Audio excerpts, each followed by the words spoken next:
to know what's going on. They already have fired 15 judges in the United States. I hope they don't fire another one working on our cases.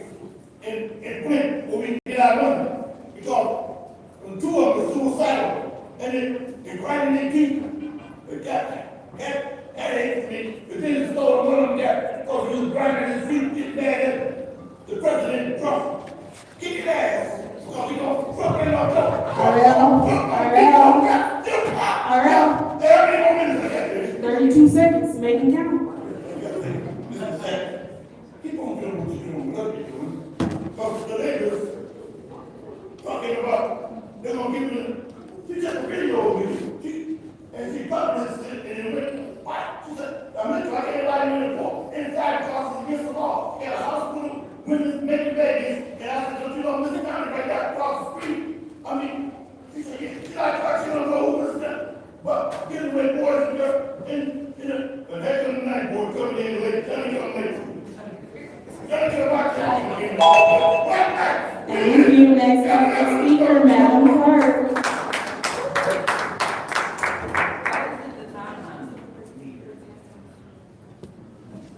The next speaker is Zoe Lynch.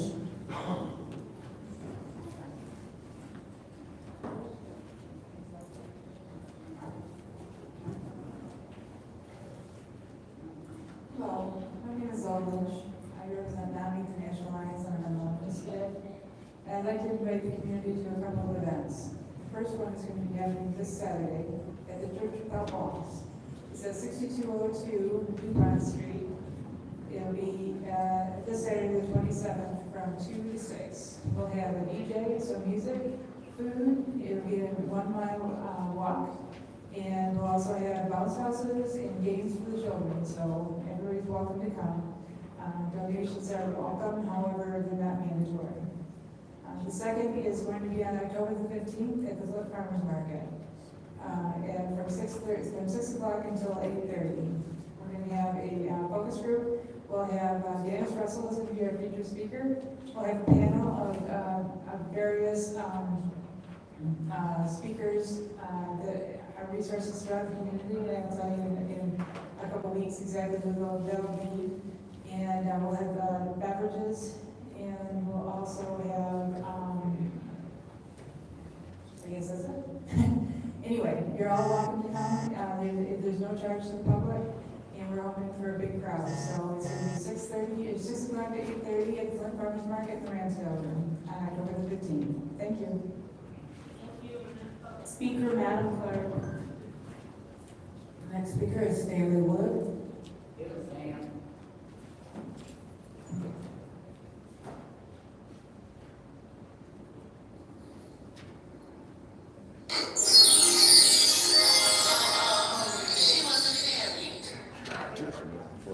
So, good evening, council. I'm going to just touch on one subject right now, and it's mainly addressing the city clerk. Obviously, the state of Michigan came down with their response to your request to the Leon Allen's first war residency, and that you have to take care of this, is basically what their answer was. Keep in mind, it's not a discretionary duty, it's a legal obligation of the city clerk's office. The charter makes it clear about the residency requirement and must be enforced, and failure to do so undermines the integrity of our local government. Today, I sent out a letter to you, certified mail, so I'll know that you received it, or at least I know the mailman received it. I asked 2 months ago to have you guys look into that. I know you forwarded information from several people on the state. The state came back with their answer. So I'm formally asking you in this letter that I sent that if the investigation is not started with results in 30 days, I'm going to have no choice but to file a writ of mandamus in the Genesee County Courts, District Court. This writ will tell you as a clerk to perform your non-discretionary duties that are required by law. I didn't think I'd have time left, but let's talk about the rubber stamping.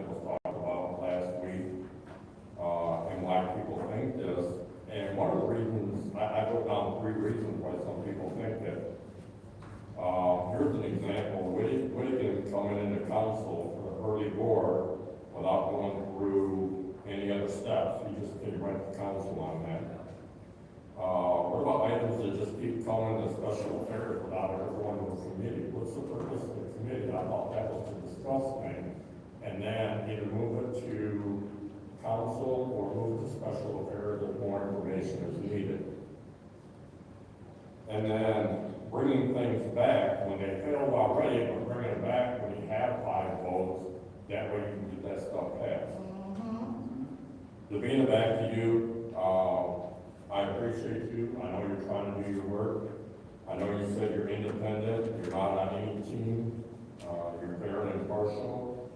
It's kind of time to show that, you know, you're gonna have ruffles and feathers in what you do. And you're gonna set the example, because I can tell you right now, that the only requirement is to show a driver's license. Thank you. Next public speaker, Madam Clerk. Next public speaker, Madam Clerk.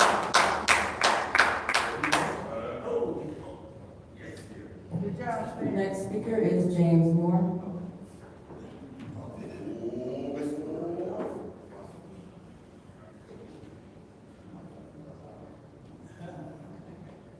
James Moore, second ward. Been in a long time, been out a short time, come back. It looks like all 9 seats is filled. I was reading that thing out there, and they were saying that the same president is still president, the same vice president is still vice president. And I just wanted to make a suggestion, maybe if y'all just took on being the president once a week or whenever you meet twice a month, maybe to be a little bit more fairness. And the people of the city of Flint to see that y'all really are working together. You know, they watch us fight down here and all kind of stuff. Let's be able to show them that we can cooperate and work together to get something done. So I'd like to see the president, vice president moved around. Have a good day. Thank you. Next public speaker, Madam Clerk. The next speaker is Arthur Woodson. How you doing? Let me start off by asking, I guess I should ask, or should I make a statement? For the full council meeting, since I have 9 council people up here, shouldn't the council start off by voting for a president and vice president? Yeah. Because I don't suppose we have a council meeting without the new president, which was supposed to be voted in back in November. So should we start off with voting for president and vice president? Joe speaking about something both of us was thinking about, and he was already working on it, about planning commission and green zone and on master plan. Since President Trump has done away with the green zone, green dollars, the north side and east side can't get any dollars because it's designated as a green zone. So should we all be voting to live the green zone from the north side and east side, coming up with something so that the north side can have dollars? On your agenda for a full city council, you have some appointments. And one of those government appointments are compensation.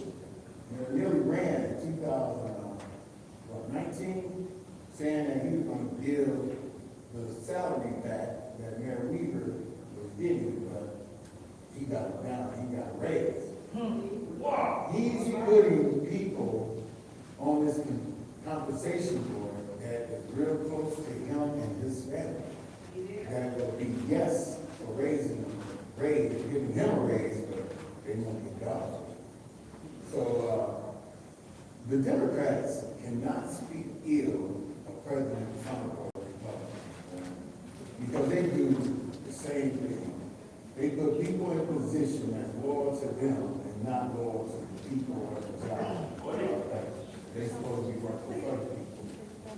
They are guest people, and we have issues with that.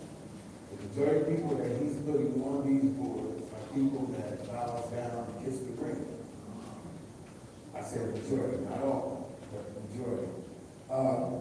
Councilwoman Johnson, you are just not getting on the council. And I hope and pray that when they come up with drinking water laws, asking you all to vote on it, that you don't just vote on it, that you really do due diligence, because the people in the city of Flint should not have to pay for anything that the state broke, which is our water mains, our service lines, and all of that. Thank you. Next public speaker, Madam Clerk.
The next speaker is Irma Lewis.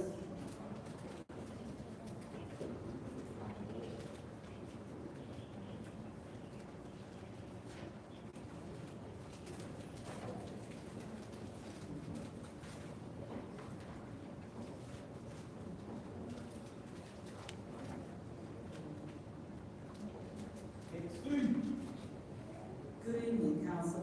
My name is Carl Lewis, and I am a resident of the Second Ward, as well as president of Flint Neighborhoods United. Like many others that have come in tonight, I'm asking this body to take up the housing readiness zoning reform at the next legislative community. It is important that we make it easier to build homes in our neighborhoods, and for our neighbors to have meaningful opportunities to become homeowners. Unfortunately, some of the rules that no longer make sense and need to be adjusted. These reforms would make it possible to build a home on a single lot in green neighborhoods. For instance, making it much or less expensive for someone to acquire land to invest in some of our most disinvested neighborhoods. I strongly encourage the council to take up these reforms passed by the Planning Commission back in February. Thank you. Thank you. Next public speaker, Madam Clerk.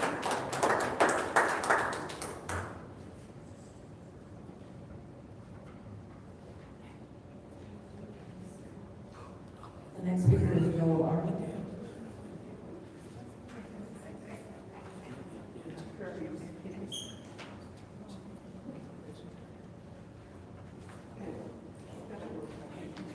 Good evening, City Council. My name is Joel Arnold, I'm a Flint resident, and I'm here much like Carmen before me, just asking this body to take up a set of zoning revisions that were passed actually by the Planning Commission back in February, entitled the Housing Readiness Zoning Reform. So, kind of across our city, I think it's gotten more and more expensive to buy a house or rent a house. And a lot of times before this body, there are, proposals to spend a lot of money to try and fix this, or subsidies on projects, which often are really important, right? But there's also a lot of things we can do at no cost to just kind of get out of our own way. And sometimes that's things like reforming setbacks, reforming minimum lot sizes, sort of some of the weed stuff that we don't think about every day until you're trying to build that house, or until you're trying to put that addition on your property. And so, these were done through a lot of thoughtfulness with the city staff. They actually received a grant from Michigan, about $50,000 to study what were the big barriers to building homes in our city. They spent a lot of time to put together a set of zoning reforms that were passed without actually any dissenting votes on the Planning Commission this past February. And all that we're asking now is through whatever process is needed to get those items on the council council agenda. So I know they have to go to the legislative committee and for a regular council committee, just because it's one of those things that our city can do for $0. That'll make it easier to build homes, and like Mr. Woodson said, especially to build homes on the north side, on the east side, where sometimes our minimum lot sizes that you need to build a house can sometimes actually be bigger than the lot itself in the city lot. So reforming zoning and land use laws is never done. We'll endlessly be doing this, but I encourage this council to take up these reforms, and be happy as well to share. They're all on the city website and all their red line kind of glory if you want to read through exactly what they are. So thank you so much for your time tonight. Some others of us here who are here to speak to the same effect. But thank you so much. Thank you. Next public speaker, Madam Clerk.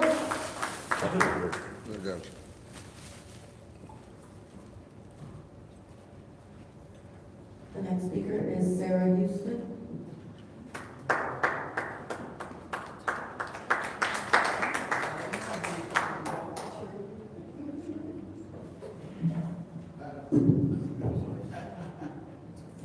Good afternoon, Council. My name is Sarah Houston, resident of the 6th Ward. Access to communication is a right, not an issue to be discussed. Last meeting, it was said that Detroit City Council requires a 48-hour notice. That is no longer true. They provide interpreters at every council meeting without request. Also, my community college provides interpreters without request for their board meetings. Genesee County Board of Commissioners provide interpreters without request for their meetings. The budget should not be an issue. When we have board members itching to give $300,000 to other endeavors, understanding that the $300 is for replenishing a food desert, but you are starving your deaf citizens of vital information every time a press conference is held, a resolution gets passed, and where ARPA resources are, so that they are just entitled to where they can find them. Every time the city puts on an event, the deaf are the last to know because they are among the least thought about. The city of Flint is home to the state school for the deaf and never thinks to include them in the very things their money pays taxes for. That is shameful. I ask that you think of them in all we do as a city. I ask that you be in compliance with the Michigan Deaf Persons Interpreter Act and provide their God-given right to language access.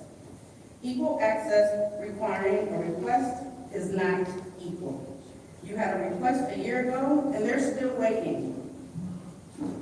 I would ask that you guys stop putting it off. I do know somebody reached out to Communication Access Center. I thank you, whoever that was, for inquiring, so you should have some numbers coming your way.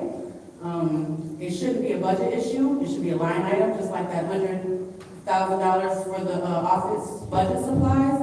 It should be just the same thing put out for access, language access for the people that you serve. I ask you again, please stop putting it off, stop making people wait. It doesn't matter if they come or they don't. They should be able to decide at 3:30 p.m. they want to be here at 4:30, just like everybody else in here does. It's called equal access under the law. Thank you. Thank you. Next public speaker, Madam Clerk. The next speaker is Tanya Jones.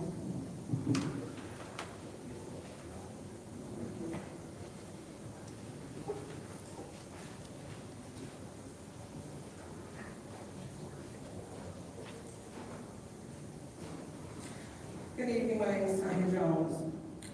I'm here because merely the close friend, John Cole, received 20 to 40 years today. I feel like he should have got life without parole. He was passing out AIDS like it was candy to young boys, not girls, boys. My son was part of his case. My son is autistic and he has full-blown sickle cell. I would ask everybody, would you pray for all the victims, not just the one victim today because he got 8 of his charges dropped. So I need that everyone to know to pray for all of them because it's a lifetime thing you have to deal with. And my son is missing again behind us. He feel like, oh, just because he talked to the sheriff or whatever, they stalking him and they don't kill him or whatever, but I'm his mother and nothing's gonna happen to him. God got him. I'm gonna ask Ms. Tanya Burns, because I'm not gonna get an answer from nobody else. I would like to know if my son is a part of the opioid crisis.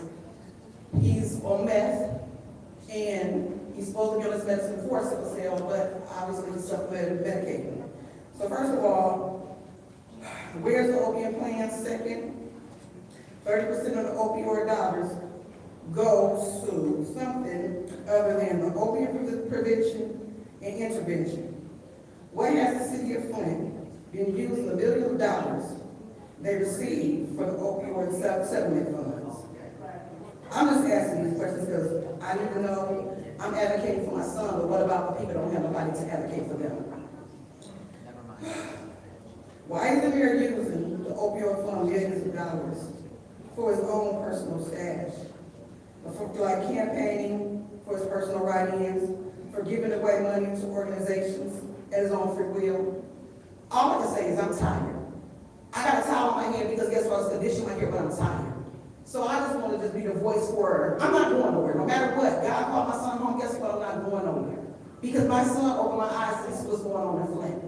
So, Ms. Tanya Burns, I'm asking you. Usually when it's all done and over with, y'all move on.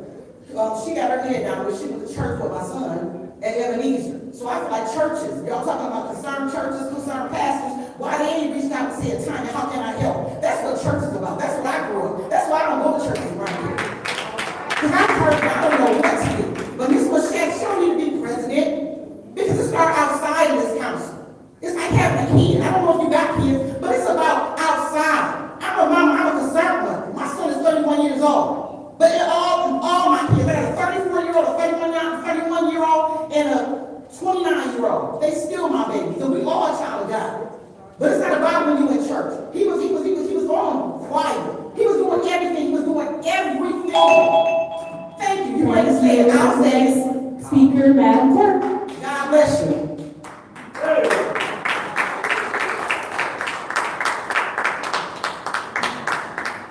The next speaker is my Republican.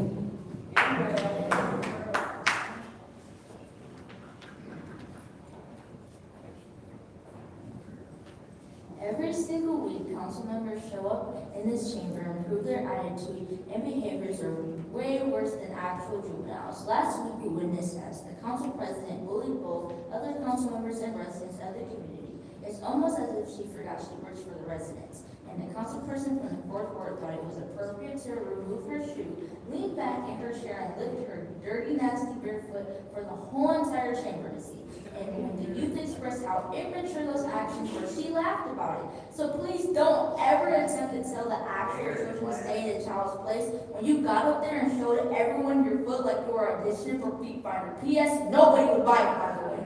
Now that we're past the childish supposed behavior of our elected officials, let's move on. Early this morning, Don Welsh, an 11-year-old child, was shot while he slept in bed. Also injured was an 18-year-old. Not even a week before that, a young mother was also shot in a drive-by on Coleman, where 14 shots were fired into her home where she lives with her 1-year-old child. We need to make sure police resources are used to try to prevent these types of shootings from happening, as opposed to being wasted on another task force and enforce loitering. In fact, I would really like it if we can focus more on resources into community policing, proactive policing, and positive interactions. I will also suggest they receive some conflict resolution so they aren't being aggressive and abusive towards civilians. Kids deserve to grow up in a community knowing they can get tucked into bed at night and not be shot where they dream at night. And I know you guys vote for a new president. Please don't vote in chaos again.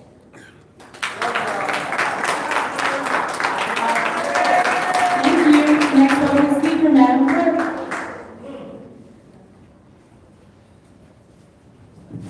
The next speaker is Madison Ulrich.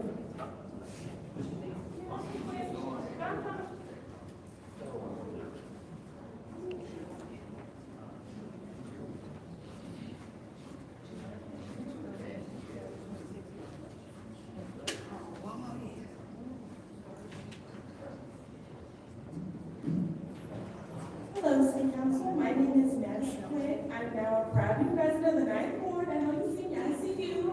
I'm very excited for my new house. But I'm speaking on something today that's very dear to me. And it affects me and it affects my neighbors. And I'm someone who has no barriers when it comes to finding housing. Also, sorry if I cry. If anyone who's seen me do public comment, I get emotional because this stuff affects people I care about. It took me 2 months trying to find an affordable place to live. And I don't think that's something that people should have to face when just wanting to live somewhere that they love and they feel safe. And so that's what I'm here to speak about. Again, sorry.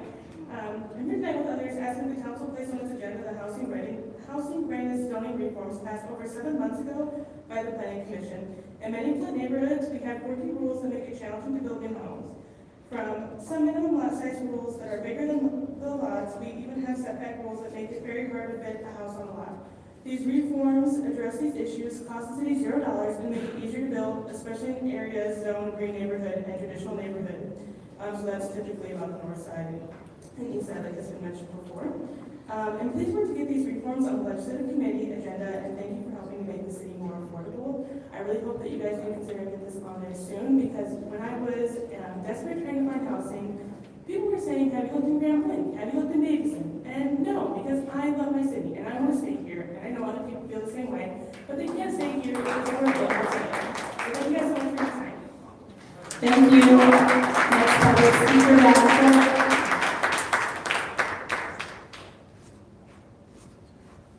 Next speaker is Clerk Flint.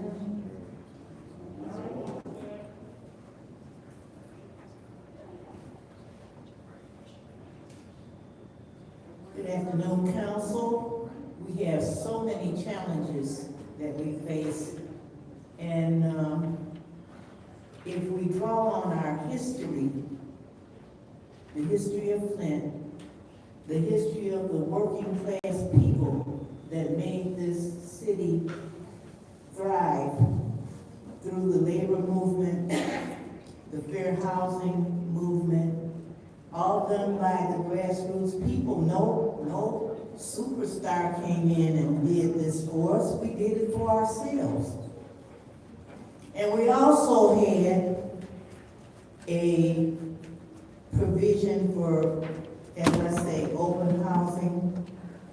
There were people on the line and so on and so forth. And again, I'm going to reiterate, those movements left a legacy for us to pay it forward for a more perfect union, as they say.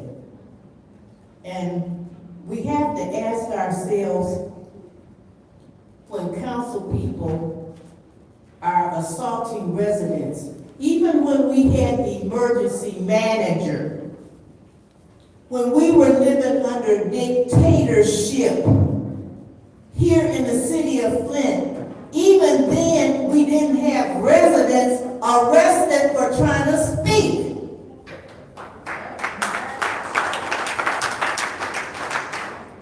And so, again, and we're going to keep on asking, from where did you all come from? Because you're not carrying out the legacy that was laid out for us. We've got a reputation to uphold. We're the leaders in social justice, equity, and economic justice. And from whence do you come? You're not picking up those banners. Again, when we had 3 or 4 emergency managers, even they didn't come in here and set the police on residents. So you need to get it together. But oh wow, thank you for the seconds. We need to find out, get to the bottom of the remaining opera funds. There is a movement afoot. It's slow but sure that people are going to get their water settlement money. Did y'all hear what I said? I said it's slow but sure and coming soon. People will be getting their water settlement money. And there you go. Thank you. Next public speaker, Madam Clerk.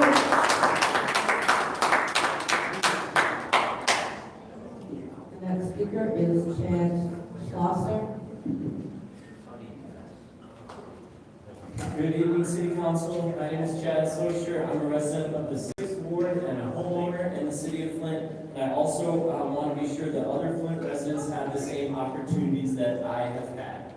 Unfortunately, being a homeowner can be challenging and expensive, something we all know all too well.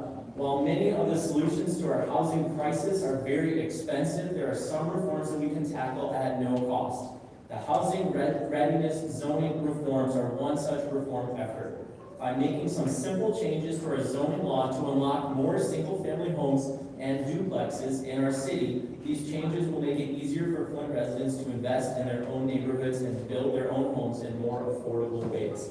I strongly encourage the council to take up this agenda item at your next legislative committee meeting and pass these reforms. Thank you for your leadership and the work you do for our city.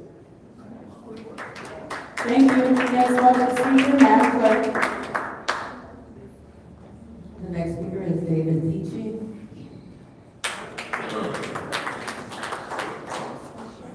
Marco's residents, I'm just here to ask the same old question, how much money is in the ARPA fund?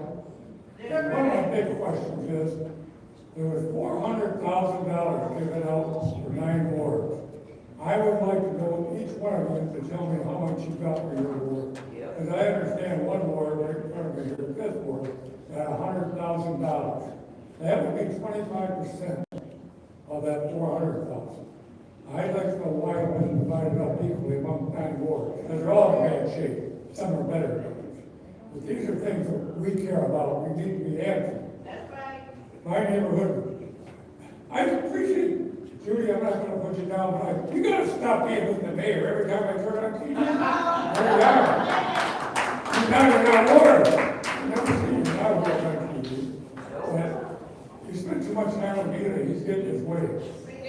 This is just ridiculous.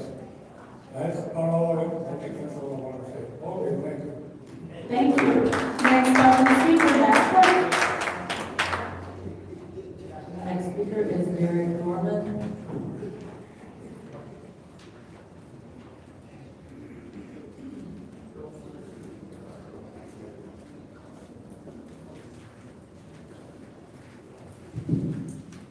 Hello, Council. My name is Derek Foreman. I'm a resident of the 5th Ward.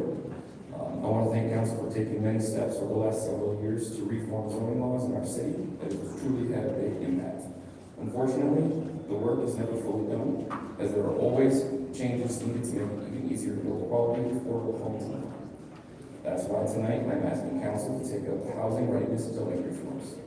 These reforms tackle simple things like setbacks, lot size minimums, and more that will make it easier to build homes, especially in green neighborhoods. If we want to provide meaningful opportunities for homeownership in Flint, then we need to make it easier for folks to build a home of their own. These reforms move us closer in that direction, and I ask that it be added to the next legislative committee agenda. Thank you for your time, and have a wonderful day. Thank you. Next public speaker, Madam Clerk.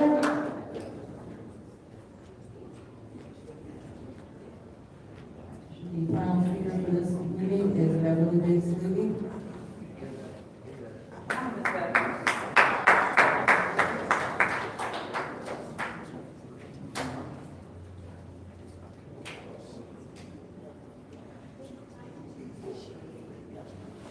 My name is Beverly Biggs Levy.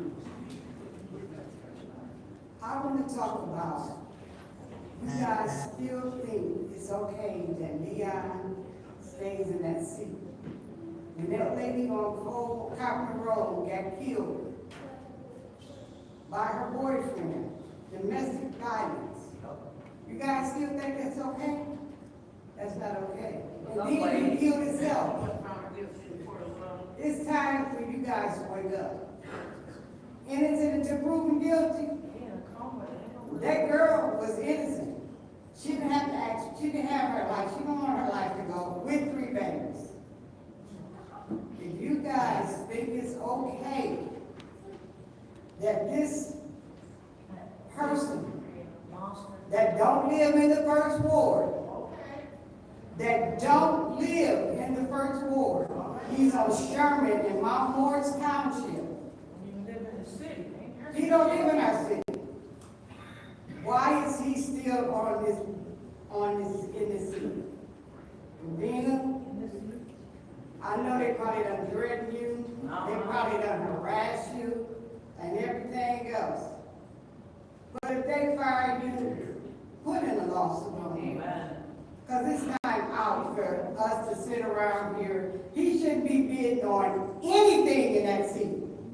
Nothing. He beat his girlfriend up, bruised her, and you guys say innocent until proven guilty. How much innocent that she needs to do? She got bruises all over her body. And this is not the first time, the second time, the third time. And like I said, Judy, if it was your cat that got choked, got beaten, you told us you cut his balls off. Whoa! But you want him to stay in that seat. Candace, you don't have any kids, so it doesn't matter to you. Because, like I said, your dad had 190 count already. So it's normal. If you guys think this is normal, you better wake up. You better wake up. And training starts at home, Liddell. You need to train before you try to chastise us grown folks. Try training something at your house. And I say that by virtue because I've seen it with my own eyes. LaShawn, you getting what you got, but if the mayor mean you any good, tell him to get you some reading classes. Because your reading is horrible. You read like my third grade. My third grade. And everybody heard you read. Everybody heard you read. Thank you. Next, oh, you said that was the final public speaker. Seeing as how that is the final public speaker, it is now time for council response. Council members may respond once to all public speakers, only after all public speakers have spoken. An individual council member's response shall be limited to 2 minutes. Is there anyone who would like the floor during council response? Councilwoman in the fourth ward. Thank you for everyone coming and address concerns regarding the activity and what we do as a city council. Housing has become a particular thing close to my heart because of all the vacant homes and burned out houses and all of the people in my ward who are living as squatters in land-bank homes as well as privately owned homes. I have every conference that I attend to that has a home ownership, home developing, anything related to home ownership piece, I attend them. And I will take a good look also when it comes forward. I am looking for alternative financing sources. I know that Joel, that's a big thing. Joel and I have spoken on this a couple of times. And I heard very good Friday at the Michigan Municipal League. Ms. Johnson and I attended a workshop on pre-approved plans for homes and how the cities that have done that in the state have developed that so that if you want to buy a piece of personal property and put a home on it, they can put these plans on and they're already approved and gone through the planning process. So there's lots of information out there that we're learning and we're bringing back to the city and discussing with department heads. And I'm looking forward to reading most because I have not read it because I didn't know that was there. Thank you for that information. Are you yielding the floor? Or is there anyone else who wishes to speak during council response? Councilwoman in the 6th ward. Thank you. I want to say thank you to everyone that showed up today. And I want to say thank you to 6th Ward, Sarah and Chad representing. I love that. And to that whole back row where I kind of got caught up in, Karma, Joel, Chad, Derek, I don't know where you went. And to the young lady, congratulations on your new home. It is something to be proud of because you love where you live, and that's a wonderful thing. That is. But I don't have, Karma, if you can get with me, I don't have the readiness. I do believe access to housing is important because we have got a lot of apartments. I like to see homeowners with some equity. And so if you can get that running in that role, Joe, you're really good at it. So thanks. So we're good. I just want to say to the family of the young lady, I'm going to say her name, Princess Williams. was killed a week ago for domestic violence.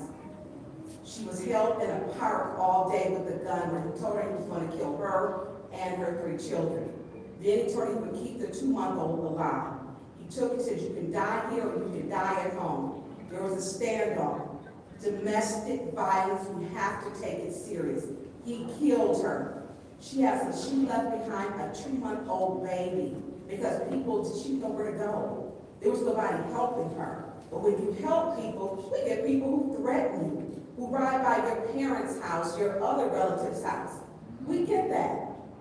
But I want to say to Kiki Martin, her mother, Ms. Jackson, thank you for keep showing up.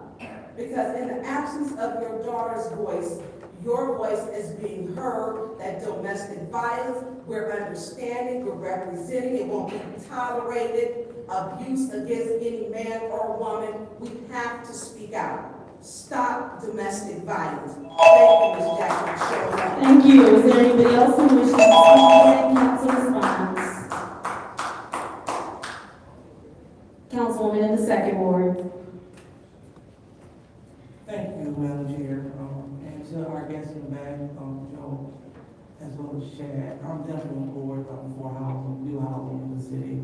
And I don't know if you all remember, but I bought the NACA program here when we did that seminar at the Creek. And unfortunately, we had people from all over the state come and little representation from the city of Flint.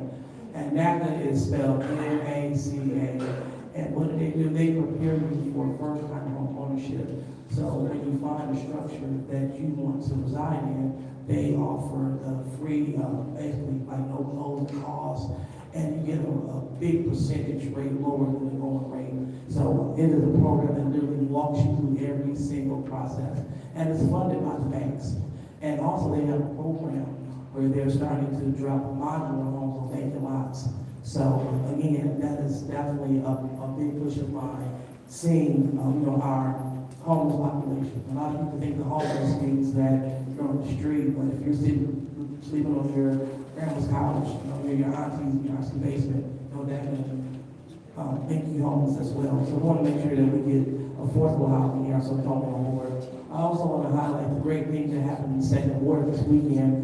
We were able to name our field at Haskell after the late great Lynn Kelly, and we had a great showing. And we also were able to give the International Academy of Flint a new home to play their home games. So we're looking forward to the new attention that will be highlighted and spotlighted over there in the 2nd Ward. And also, as you all saw the sign that said that ICE and state rank is coming, we want to make sure that we hear from you. What do you all want to see happen? What do you all want to see in your neighborhood?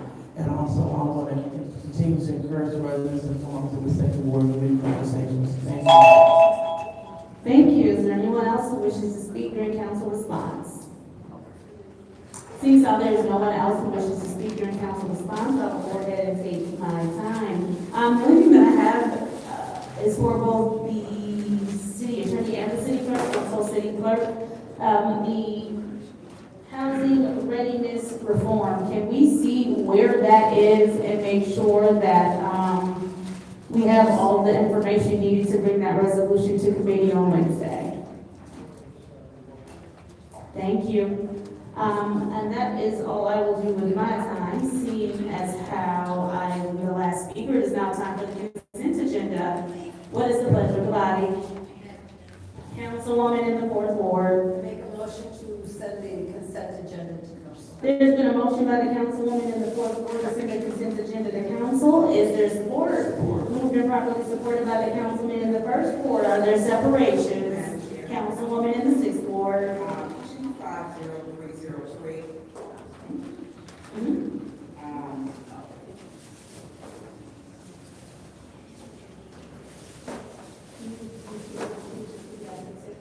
Yeah, and that one too. And that's on my Alrighty, are there any more separations? Yes, Madam Chair.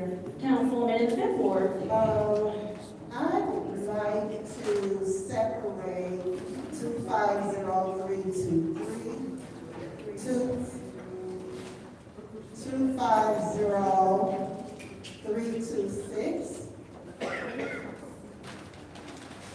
250318, 250319, 250320, 250321, and 250322. All right. As well as the add-ons, 250324. Hold on one second. Is it? Or, oh, okay. That's good. Well, we do have an add-on, the sweeper. So this isn't an add-on? Okay, I see it. Yeah, Councilwoman Burr separated this already. Okay. Yeah, I see it. I just separated that. It's 250326. It was already separated, but thank you. Yes, ma'am. All right. All right. Are there any more separations? Councilman in the ninth order. Go ahead, just with that complete separation. That's what we're doing, complete separation. Awesome. Moving on to Resolution 250303-T, establishment for the Special Police Unit enforcement of loitering and other nuisance ordinances. What is the pleasure of the body? Madam Chair. Councilman in the first ward. I'd like to move 250303-T, Council. There is a motion on the floor to move this resolution to council. Is there support? Moved and properly supported by the councilwoman in the fourth ward. Is there discussion of the first one? Councilwoman Burns, you separated. Go ahead. Thank you. Madam Chair, Chief Green, I saw him get together. Is there someone in the back? Is the chief still present? Okay, so I don't see him, so go ahead. Well, that was one of my questions. I think that when we look at this, one of my concerns are it's redundant and we're duplicating. We already have, I think some of the things that came into, we talked about the mayor, and it was a task force, I believe, to be created. The mayor has a blue ribbon task force that was created, I believe, in 2020. In addition to that, loitering, we already have loitering on ordinances and resolutions that are in effect.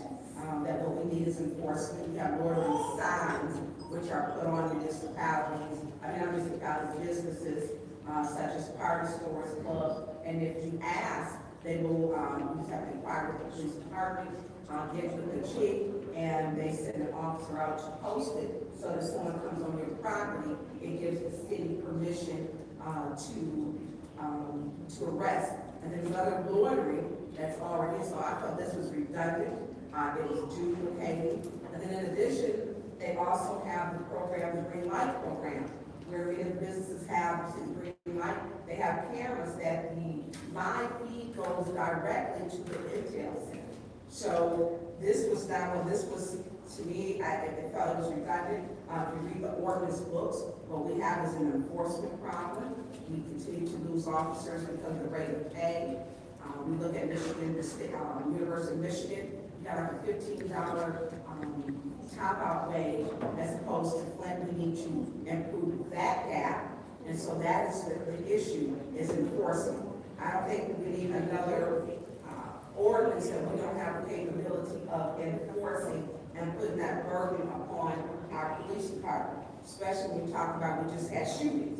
We had shootings on Copeland. I didn't even hear about the shooting because I've been at court all day about the young child that was shot in the bed today. This morning, I haven't had access to the news and TV. And so I just think at this time, I don't want us just to be making ordinances to look like we're doing this work. You know, we need enforcement of the ones that are there. Because I've worked with many businesses in my ward and some other ones where, you know, make sure you get that sign, because they won't arrest if that sign's not there. And then there's other ordinances that people are going around and curfews that we just need enforcement. We need enforcement. We also need parents to start parenting their children. We need that. I mean, parents can't just let your kids go out and cause a havoc. So there's some other issues that we have within this, and this to me is a duplicate. But I deal my time. I would like to see if, someone could call Chief Reed, Mr. Taylor. I know, I did. If Mr. Taylor could please contact me, because I've got some questions, how Chief Reed would feel. Is this something that he needs? Would this put more pressure on the police department? If he could come back, this is the first resolution. I now need for thank you. Thank you. Anybody else in the first round of discussion? Madam Chair. Councilman in the 8th Ward. Mr. President. 8th Ward. First ward. So, yeah, I'd like to hear from Chief Green on this as well, even though, I don't think I'm going to support this, just for the simple fact of this. We have so many other pressing issues in the city. Like, why don't we start a special unit for shootings? That seems to be more of a pressing issue. The last time that we put a special unit that the chief was in charge of was neighborhood service officers in the blight department, and drive around the city and see how good that's going. Blight is crazy. So we want to start another unit that the chief is in charge of, but yet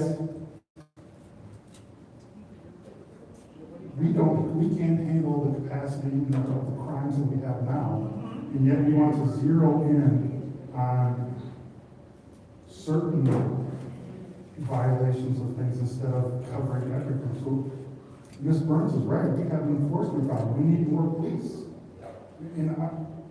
And I'd like to hear from the chief, like, if this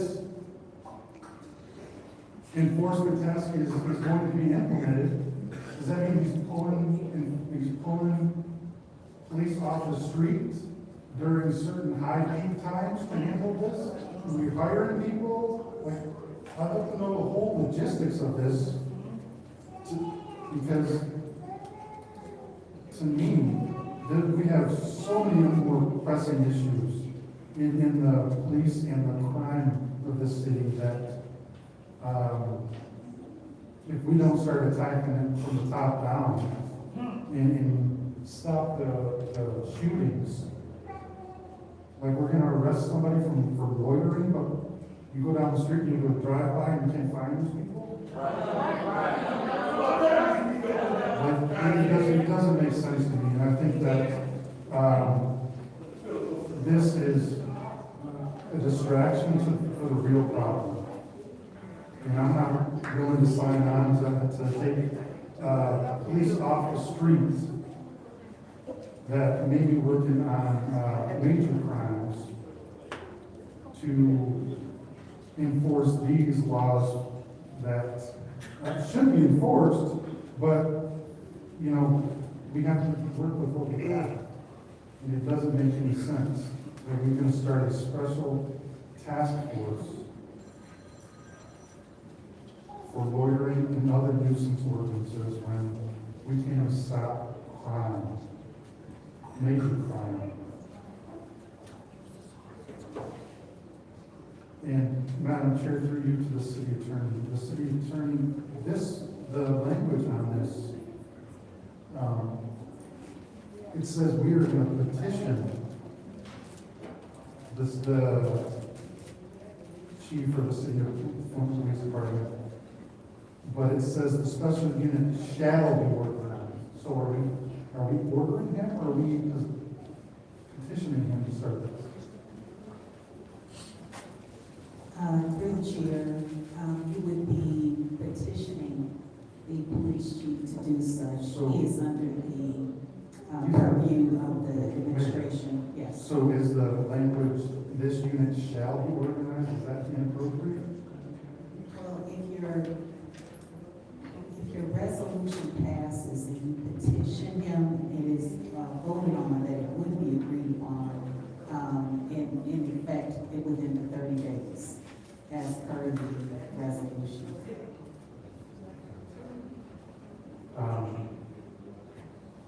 So if I'd like to hear the chief, even though I think his leadership is less than stellar. I'm not certain everything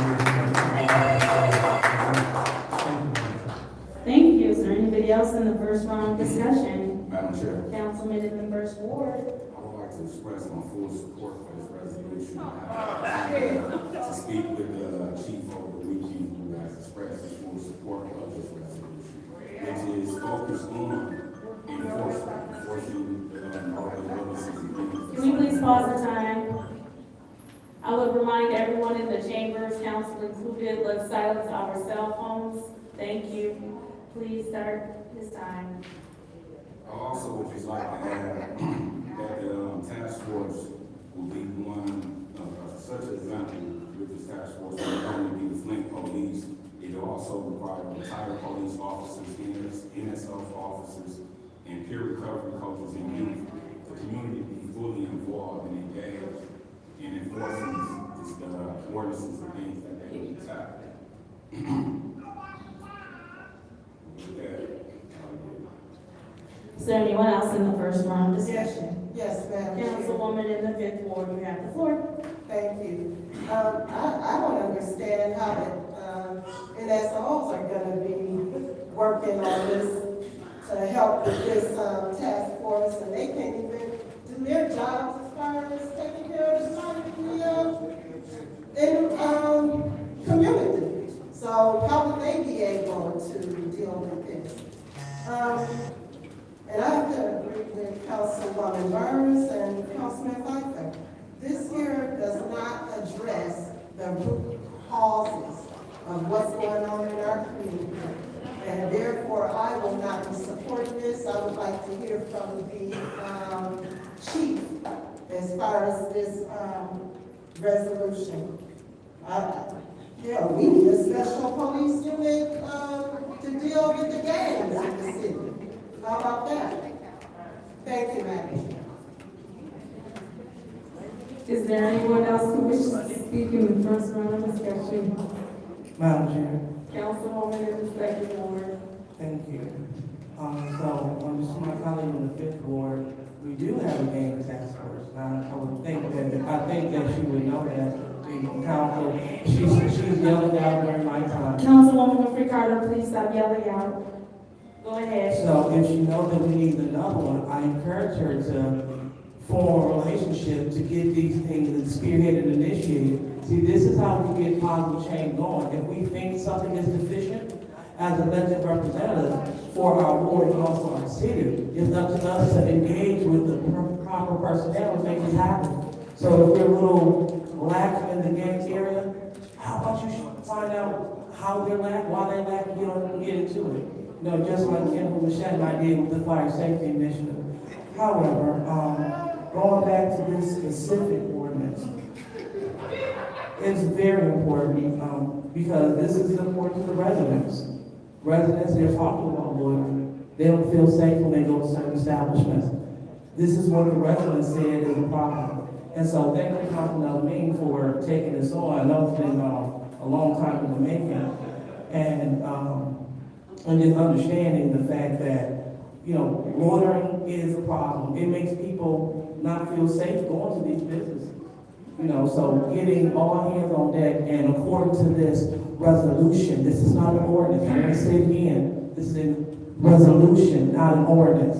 And this is a resolution to do all things necessary to engage this task force. So for my colleagues to shoot it down, I would like to encourage them to help build it up. What is lacking? What is deficient? What needs to happen? So we can make this a good resolution so we can engage our residents in a positive way, so we can listen to their concerns, so we can solve their concerns. I've seen a lot of criticism, but no activism. And so I would want to, again, encourage my colleagues, let's not say what we won't vote for. Let's talk about how we can make this better and how we can make this happen. I know that conversation was had with the chief, and he said that he was in support of this. And so for that is one of the reasons why I am in support. Not only is it a good idea, not only is it innovative, but the chief is on board. So I stand in support of this resolution. Thank you. Thank you. Is there anyone else in the first round of discussion? Seeing so, there's no one else in the first round of discussion. Would anyone like the floor in the second round of discussion? Madam Chair. Councilwoman Burns. Thank you. I want to be clear, Flint does not have its own specialized. It joins with others. Since 2020, I have asked for a comprehensive public safety plan with a specialized Flint gang task force. And I talked to Chief about this as late as 2 weeks ago. It has to be specific. We have the biggest gang problem, the biggest one. And we have to have one that is just solely for Flint. But we don't have the staffing. We just don't have it.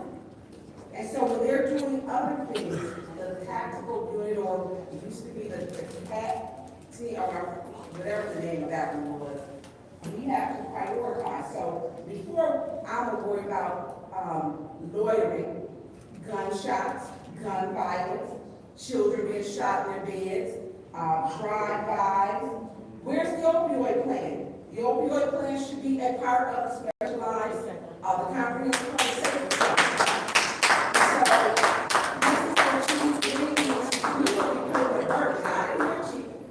I need more people.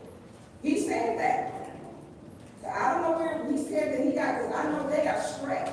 And these gentlemen back here should be out there. They actually work a special task force, but they're here. And so we put the pressure that they're in here, we do not have enough. So we may have something that sounds good for loitering, but I mean, we had 10 children shot last year. Those were the fatally shot. That doesn't include the number of people who were shot. And so we look at this, and we're prioritizing loitering. He doesn't have the staff. And so do we put a bird in his shell and it must be implemented? I'm not going to give this, and he's not here. He's not here. Because clearly we're getting 3 different conversations. From the first ward, second ward, to the 6th ward. Because my conversation has been consistent. It has not changed. As I work with families, I work with Michigan State Police, and work with Chief Green when it comes to public safety. Will be. Will always will be. But prioritize. I just don't think that we have them here now, which shows us we don't have enough officers because they are in tactical gear in our council chambers. They don't want to be here. They want to be out there getting some bad guys with felonies. They want to get those people who've been charged with domestic violence up off the street. They want to get the felons and the criminals who keep reoffending off the street. That's what they want to do. Right. Not loitering. Councilman Pfeiffer, you have the floor. This resolution is a solid distraction. And if the chief was in charge or was in favor of this, he doesn't need a resolution from us. So why isn't it already being handled now? So you're mean to tell me, well, we never handled loitering and everything else because the council didn't pass a resolution saying it was a priority. Like, so it makes absolutely no sense. They're going to go out and going to tackle crime when they see it. To me, it's disappointing. Do we have to pass a resolution to say that we want a gunshot task force? No. Because it doesn't make sense. They're going to go out and address the crime as they see it. This is just nonsense. If the chief was if he was in favor of this and was like, oh yeah, it's a good idea, he doesn't need this resolution. Like the attorney said, that he's under the mayor and administration. So this is complete garbage and a distraction. And you know, if anything, we need more police. And why isn't he before us and saying, okay, I want to hire 10 more police officers because I need to get our tactical team and our specialized unit out of this room for this meeting. And I need 5 officers because I want to tackle loitering or whatever else. And I need 5 more detectives for crime. When he hasn't been before before us and asked for more money in years for hiring. But now he's in favor of this, so he's got extra police officers. How does he have extra police officers? It doesn't make any sense. If he had extra police officers, we would have a retired gentleman back there as the council officer and not officers in full tactical. Now, I 100% will call out bad cops when I see him. I have disagreements with him everywhere else. But the police in the city of Flint need to be out doing their job, what they want to do, in taking care of the crime, and the big crime. To me, unless the chief comes before us and says, I've got 5 volunteers of retired police officers, and I need this funding, and I want to tackle this because if we tackle this, then that leads to, smaller, less crime. If we tackle loitering, we'll do that, but it's not. Thank you. Anybody else in the second round of discussion? Yes, Madam Chair. Councilwoman in the 5th Ward. Madam Chair, you to Clerk Donahue.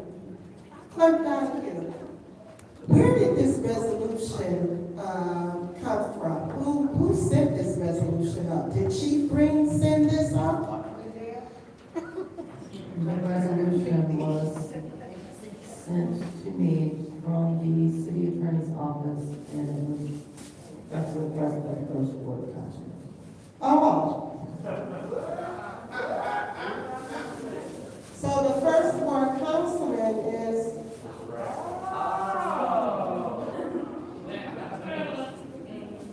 So the first ward councilman sent this resolution. He put this resolution on the floor. That's interesting. Very interesting. Thank you, Madam. Thank you. Anybody else in the second round of discussion? Madam Chair. Councilwoman in the 2nd Ward. Thank you. I wholeheartedly agree with my colleague in the citizen aid board. The officers don't want to be here. The officers should not be here. I am told no. However, the officers are here because of rowdy behavior of one of its members. When you have people brandishing weapons. Please pause your time. I'm going to ask that the audience please refrain from yelling out. Thank you. Go ahead and start your time. When we have people brandishing weapons in the council chamber, handguns being drawn during the meeting, people running up to the dais with and approaching the council members in a violent fashion. When we have things like, yeah, so I believe that was Carol McIntosh yelling out insurrectionists. So, Point of order. What is your point of order? She has to have decorum, calling people insurrectionists. That's actually not what she said. The point of order is invalid. She said, I believe that is her yelling out insurrectionist. She didn't call it one. She said what she yelled out. Continue. All right, so Ms. McIntosh, please stop yelling out. Go ahead. That wasn't me. All right, my apologies. Whoever's in that corner, stop yelling out. and so the point is, we don't want them here. We want them on the streets solving big crime. But when you have chaos and we're making national news for the chaos that people are condoning and saying this is what it looks like, democracy looks like in our chambers. When people throughout the city are saying, I'm scared to come here because of the foolery that takes place, we need those gentlemen back here to make sure that we're safe. When we have people consistently violating the rules, charter, as well as council, as well as Roberts, and we try to enforce them because this is a legislative chamber, we need those officers here to enforce safety, to enforce order. Unfortunately, again, the corner. Madam Chair. Please pause the time. I'm going to ask that you all over in that corner stop yelling out. Go ahead. Thank you. And so, I mean, that's our point. That's why we have officers here. So when people that are grown can't maintain themselves, we call them to order and we put them out. And so that is what we unfortunately have to do. We can just be speaking exclusively to this resolution and move forward. But going back to this, I hear, again, our colleagues talk about what needs to happen. We need a comprehensive safety plan first. That'd be great. Now, if you see, when we found out that we needed a comprehensive plan for council chambers, immediately we got on that, make that happen. If we're serious about having these things come to fruition, we will work with all parties. We will work with all parties to make it happen. Let's stop demanding what needs to happen per se, and let's get the ball rolling. Please pause your time. Thank you. What is your request? Thank you, Madam Chair. Does the speaker know I am working with Chief Green with that, for your information? So that is an improper request, because that's not gonna help you with your next vote. Go ahead. Okay, well, I definitely appreciate that information. So when you and Chief Green bring that up, I'll definitely support that when it happens. But what did happen was the councilman in the first ward, he worked with them too on this ordinance right here. So I'm gonna support that, especially to get started. So I'm looking forward to supporting what you bring, and tonight I'm going to support what Councilman Eleni brings. And so as our defeated first ward candidate walks out the door, I just want to say that I support you, Councilman Eleni, on this resolution. Thank you. Is there anyone else who would like to speak in the second round of discussion? Is there anyone else who would like to speak during the second round of discussion?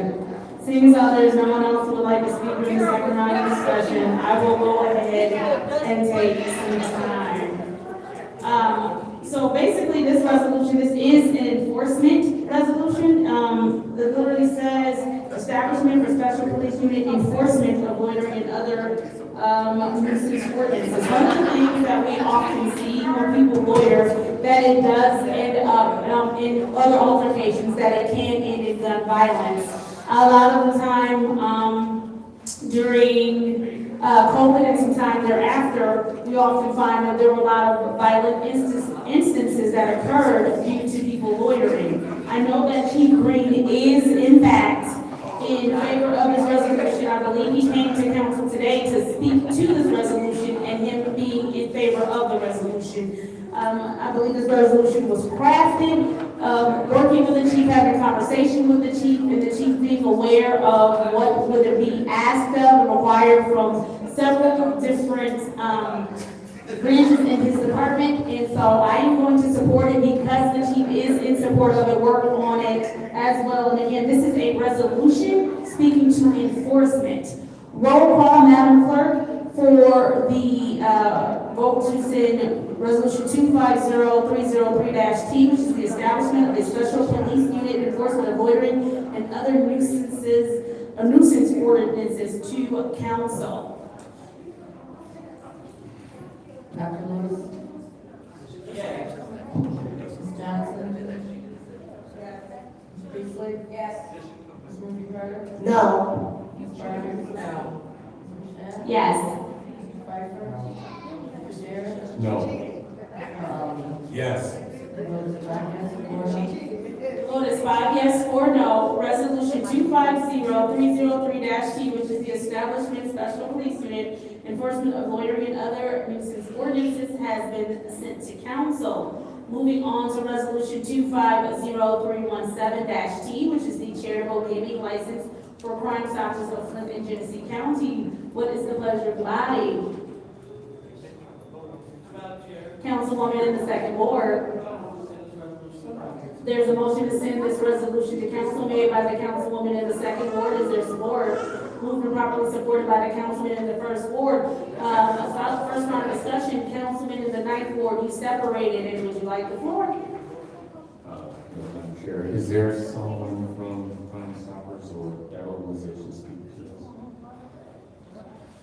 Is there someone present to speak to this? Madam Clerk, are you able to speak to this? No, this request was just sent to me, so Okay. In part, I'm also wondering why this did bypass committee. and just come to special affairs. So, as it is presented. Please, sorry, go ahead, Madam Clerk. To you, Mr. Chair, I do know that they have an event coming up at the end of this week, and I believe that they have gone through the process, with the Michigan Lottery, but this was the last step, and I don't think they realized they had to have that before the event, but I believe it's for an event that's scheduled for this Friday, I believe. So it is in special affairs because it is due this Friday. Correct. Thank you. Go ahead, Councilman in the Ninth Ward. So, am I to understand through you, here to the clerk, am I to understand they did not know the process? Is that what you are communicating? I believe that they, was just speaking briefly, like I said, to the person that requested it, that going through the part of the Michigan Lottery Commission, that they didn't realize that this the local resolution had to be done before the event. So I think that they believe that what they had already done, their request is still in the process with Michigan Lottery, but this has to be done in conjunction with that. And do you know, Madam Clerk, if there was a request that someone come and speak to the event in such that they are looking before? Then I do not know. I just spoke briefly to that person before I drafted the resolution.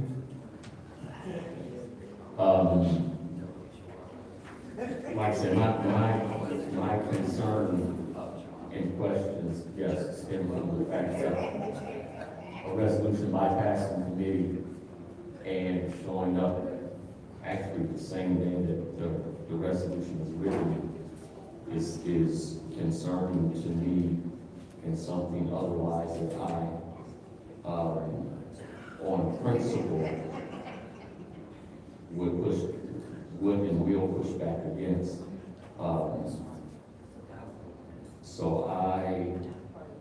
at this point, I'm going to yield. Thank you. Anybody else in the first round discussion? Councilman in the Eighth Ward. Through you to the clerk.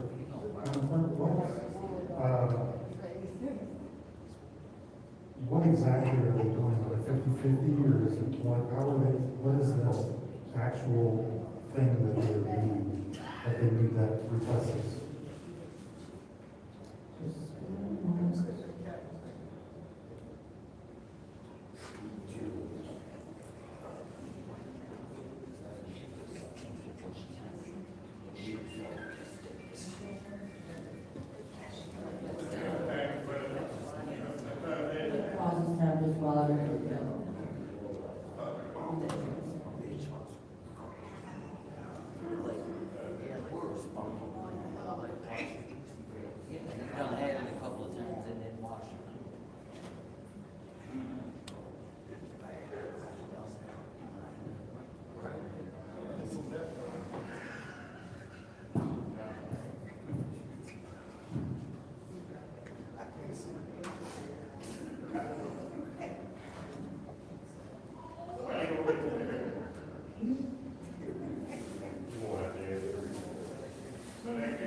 The information that was sent to me, it doesn't say specifically, it just says a raffle or a bingo license.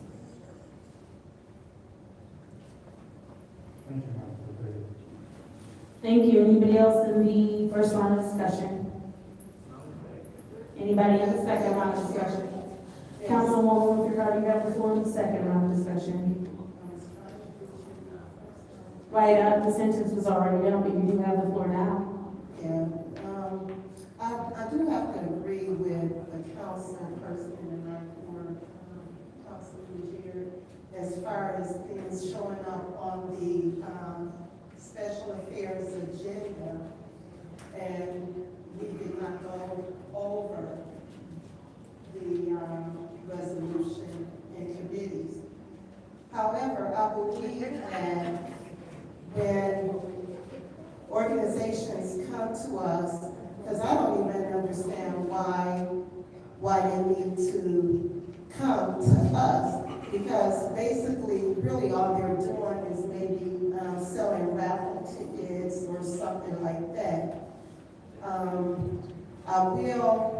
I will say that I will go ahead and vote for this, but there are some other items on this agenda that I feel like we need to discuss in committees.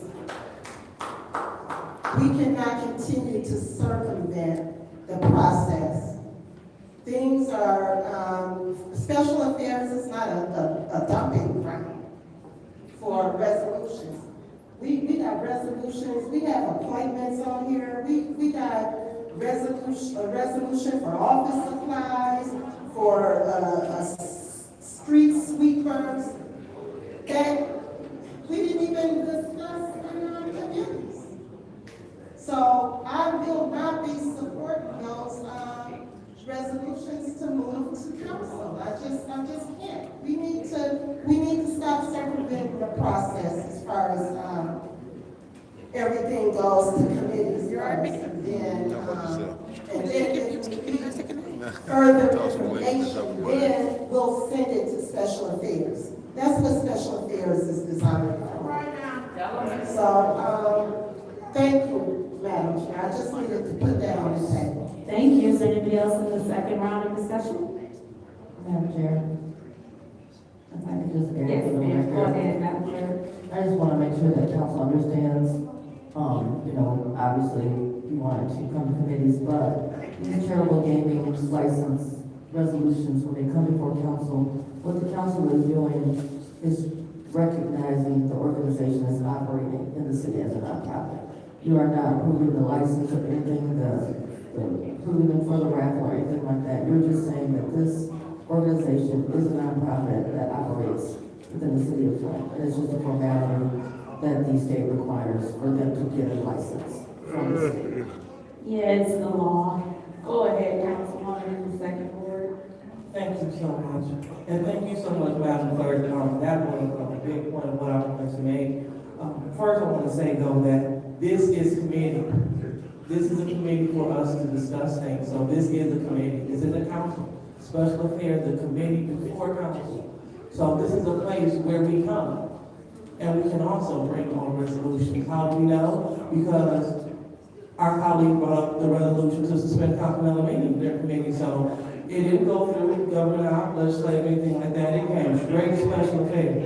So now I will not stop it because it's true. And so what we will do is we're going to go and say that we believe everything should go through the Wednesday committee.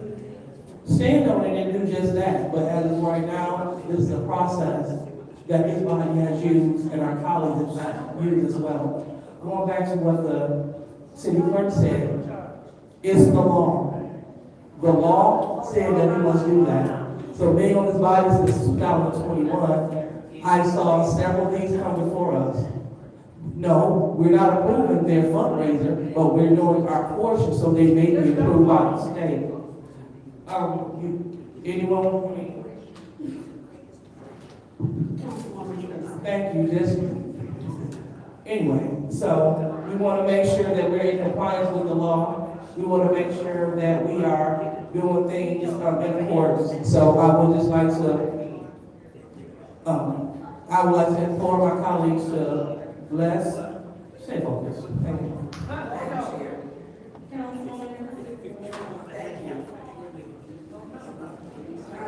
For you to the city clerk, because this is time sensitive. That's correct. Pardon me? That's correct. Okay. So this is time sensitive. Some of these things are not, and our rules will speak to that. I think that we talked about one of the things that we talked about, which was tone and civility at the conference, and the tone really sets the meeting and how the chambers are. We need to be conscious of the tone that is used. So, with this, Crime Stoppers does some great work. Crime Stoppers does some absolutely great work. I don't know why this was held up. We do need to start, like some of these other ones that are appointments, I don't think those are time sensitive at all.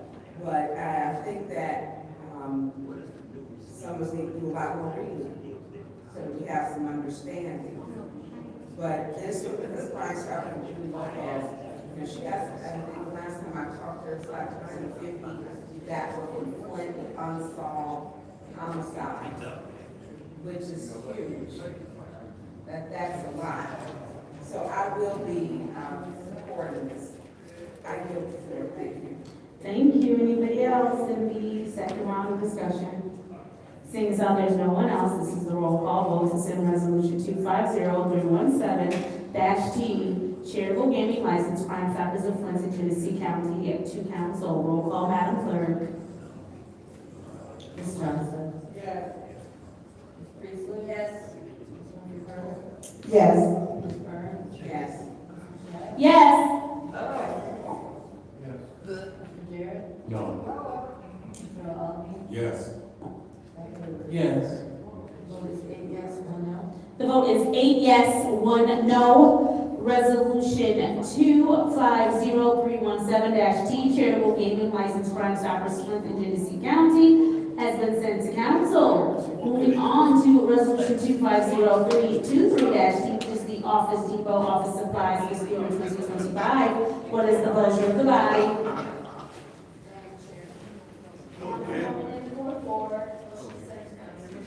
There's been a motion to the council by the Councilwoman in the 4th Ward, is there support? Moved and properly supported by the councilman in the 1st Ward. Councilwoman with regard, you separated it, you have the floor. Yes, Madam Chair. All I want to say is that I will not support moving this to council because this did not go through committees. I think that we have a deadline, and the deadline is the Thursday before committee meetings. And I would think that the administration would get all resolutions in on time. And like I said, special affairs is designed to get any information that we need to further help us make our decision to move the resolution to council. Special affairs is not a dumping ground to just dump resolutions there. They're not going through the process of being vetted. So I will not be voting to send this to council. If we can send it back to committee, then I would do so. But I will for my other colleagues. Thank you. Is there anyone else in the first round of discussion? Councilwoman in the 6th Ward. Clyde Edwards. Mr. Edwards, would you please join us at the lectern? So I don't need more. I believe her supervisor asked her to come ask I'm her. not. It's fine, I'm permitting her to come. It's not your, she's permitted. It's fine, he's bringing her with you. She might have the question, or she might have the answer. That's not how this works. People approach the lectern based on the chair, not a back and forth. But it's my time. What are you talking about? You don't get to keep taking the floor. I didn't take the floor, you called point of order, and I'm ruling you out of order. Excuse me. Thank you. No, pause the time. So what we're not gonna keep doing, because you do this every week. When you don't like a ruling, you sit and you wanna argue and go back and forth with the chair. The rules say that the chair can say who comes to the lectern. Her supervisor asked her to come as well. She doesn't need to be greeted with an attitude from you when her supervisor asked her to do something. Obviously, if he told her to come, she has an answer as well. What is your point? I'm not taking the point. I'm not taking the floor. You called a point of order. I told you now your point of order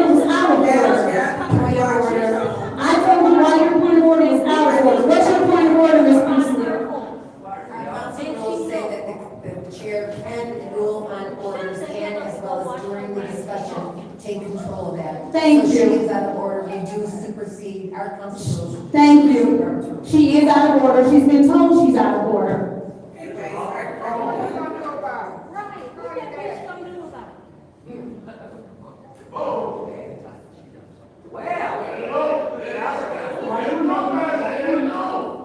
As I was stating, her supervisor asked her to come to the lectern with him. And so if her supervisor asked her to come, she doesn't need to be met with rudeness from council as she's trying to do her job. And so, Mr. Edwards, if you need her at the lectern, she is free to join you at the lectern because that is what the chair is ruling. Lauren, please join me at the lectern. Please proceed with her time.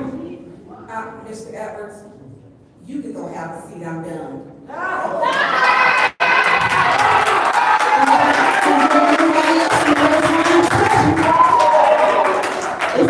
She's yielding the floor. Is there anybody else in the first round of discussion? Councilman in the A you need them. Mr. Edwards, Lauren, Mr. Pfeiffer would like to speak with you. Thank you. Go ahead.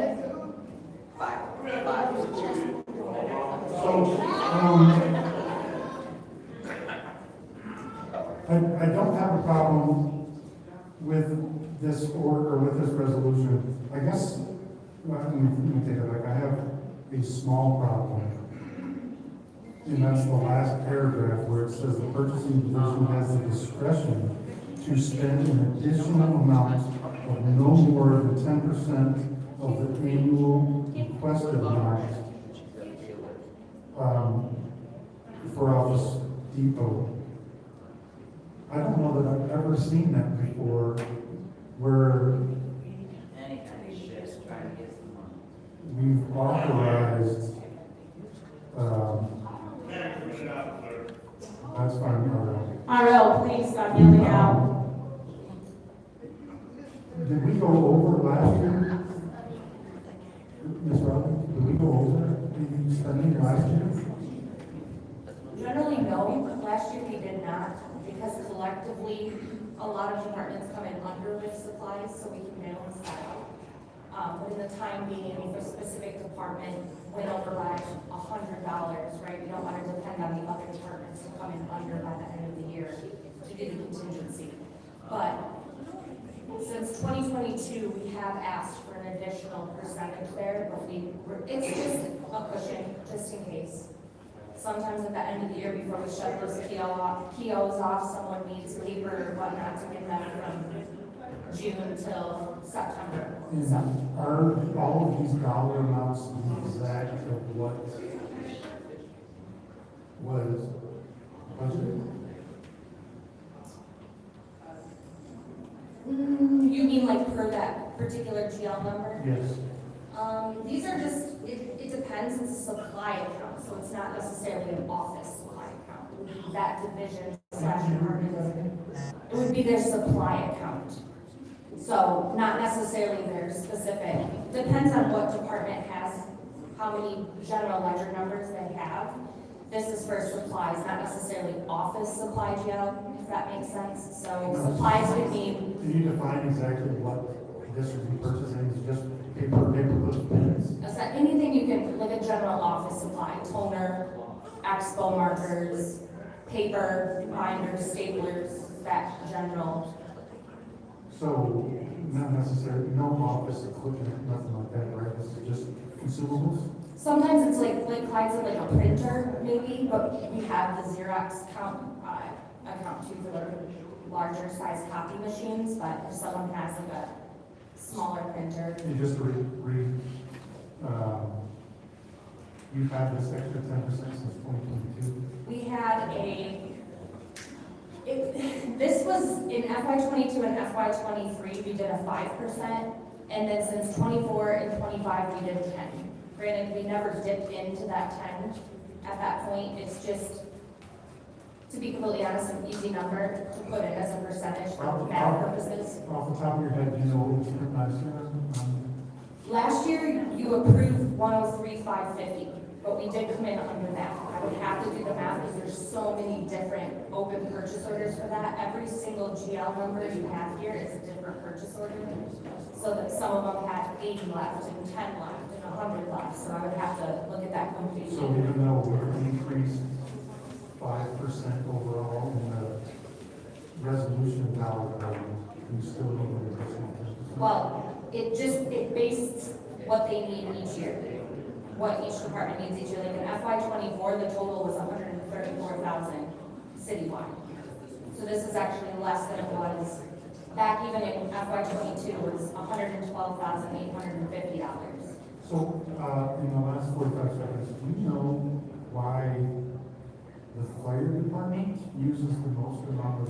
Because they wanted a particular type of, these chairs came from Office Depot. I believe they wanted like a conference table or something for a particular office, so they budgeted in for that to be utilized at Office Depot.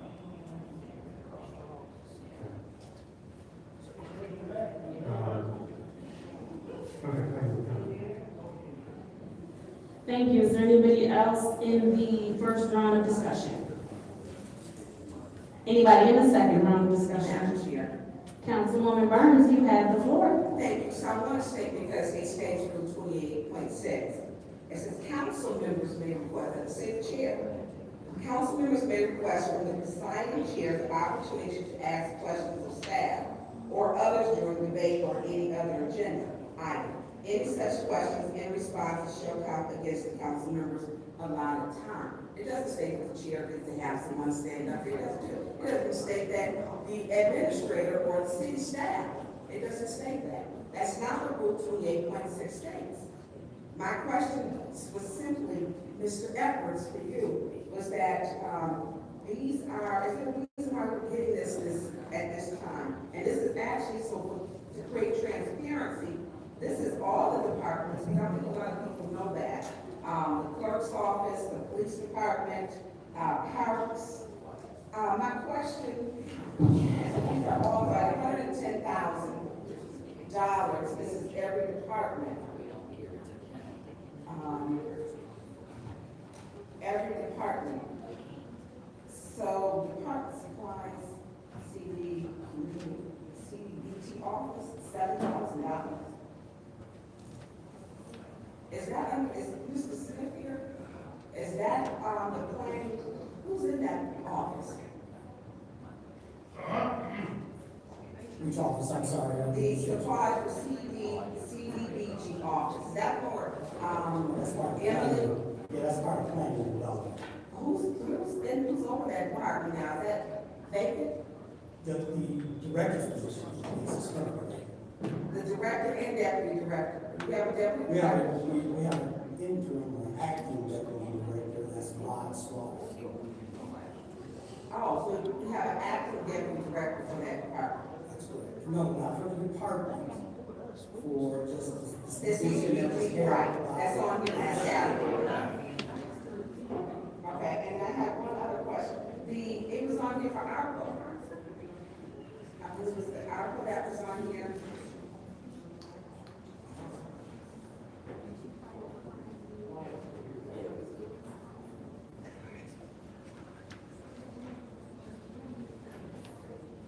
No, I don't see that. I don't see, I'm probably looking at something else. Okay. And so is this time sensitive? It was an oversight. Oh, okay. Yeah, if you look at the staff reviews, some of the staff reviews were completed prior to the last contract review. So it was just oversight in terms of its submission. So when recognized by the administration, that was oversight. We were completed. Correct. Yes. We'll get the emails to everybody out of town this year. I'm sorry.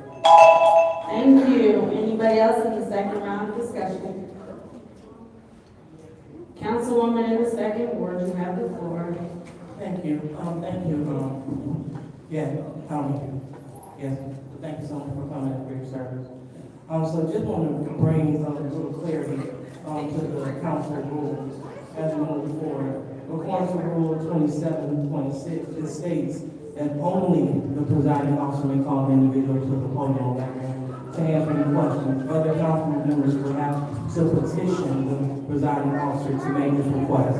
So what that rule states is that the other council members, again, direct quote, would have to petition the presiding officer to make a request. So we are to, as members of this body, to make a request to the person chairing the meeting, which is the council. 27.4 is the rule, yeah. Okay, not a problem. Well, it's in there, 27.4, I'll take it. So I'll go ahead and pause our time. So the rule you're referring to is 27.4 in the rules, and it says exactly what you said, only the chair may call an individual up to speak or answer questions. Other council members must petition the presiding officer to make this request. Just as a little razzle-dazzle, 28.1 says every council member and every person granted the privilege of speaking to the city council or on any matter shall address all regards to the chair. So I get what you're saying, where you're going that the rule is the rule. It's fine if people want to read other rules, but the rule is still the rule. The rule is the rule. Go ahead and start. Thank you so much. So, according to mine, mine was updated on February 2023, so I'll make sure to get the updated version from the clerk. But after you hold them up, Ms. Burns, you make sure that you follow those. Thank you. All righty, so Ms. Burns, you do not have the floor. So, this is the roll call vote for resolution 250323-T, which is Office Depot Office Supplies Fiscal Year 2025, to send to council. Roll call, Madam Clerk. Ms. Priestley? Yes. Ms. Winfrey Carter? No. Ms. Burns? Yes. Ms. Michelle? Yes. Mr. Franklin? Yes. Mr. Jerry? No. Mr. Mallory? Yes. Dr. Lewis? Yes. Ms. Johnson? Yes. Sorry, 7 yes, 2 no? Vote is 7 yes, 2 no.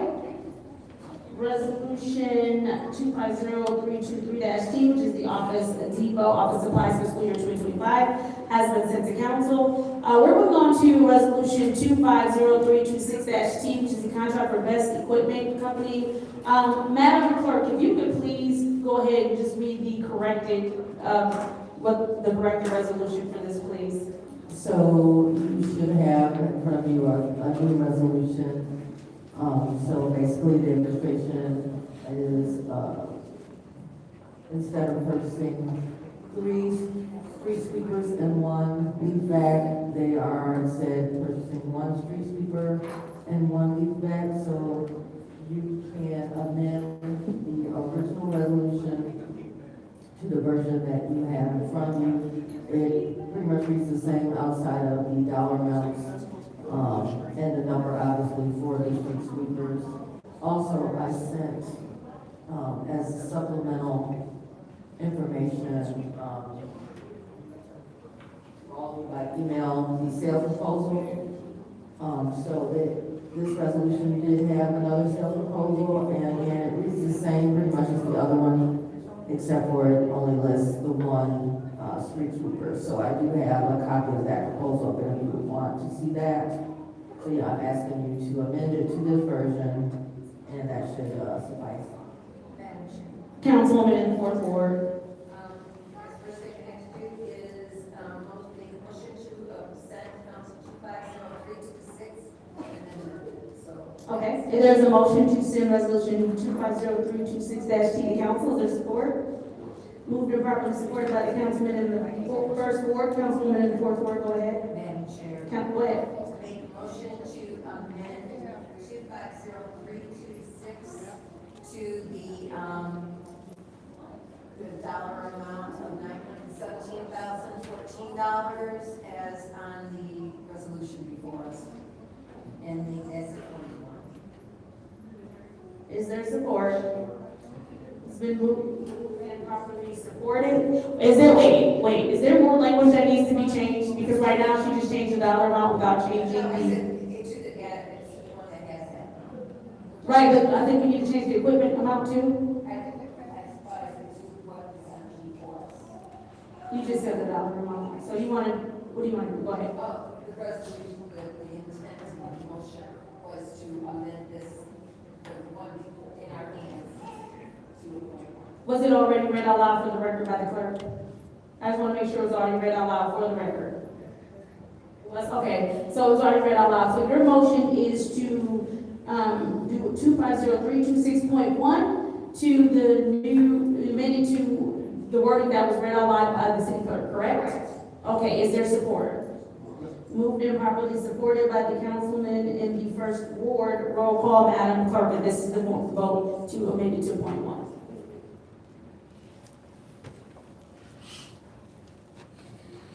This one for her. No. Ms. Burns? No.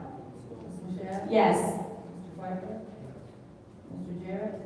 Yes. Mr. Alvin? Yes. Dr. Lewis? Yes. Ms. Johnson? Yes. Ms. Priestley? Yes. Vote is 7 yes, 2 no.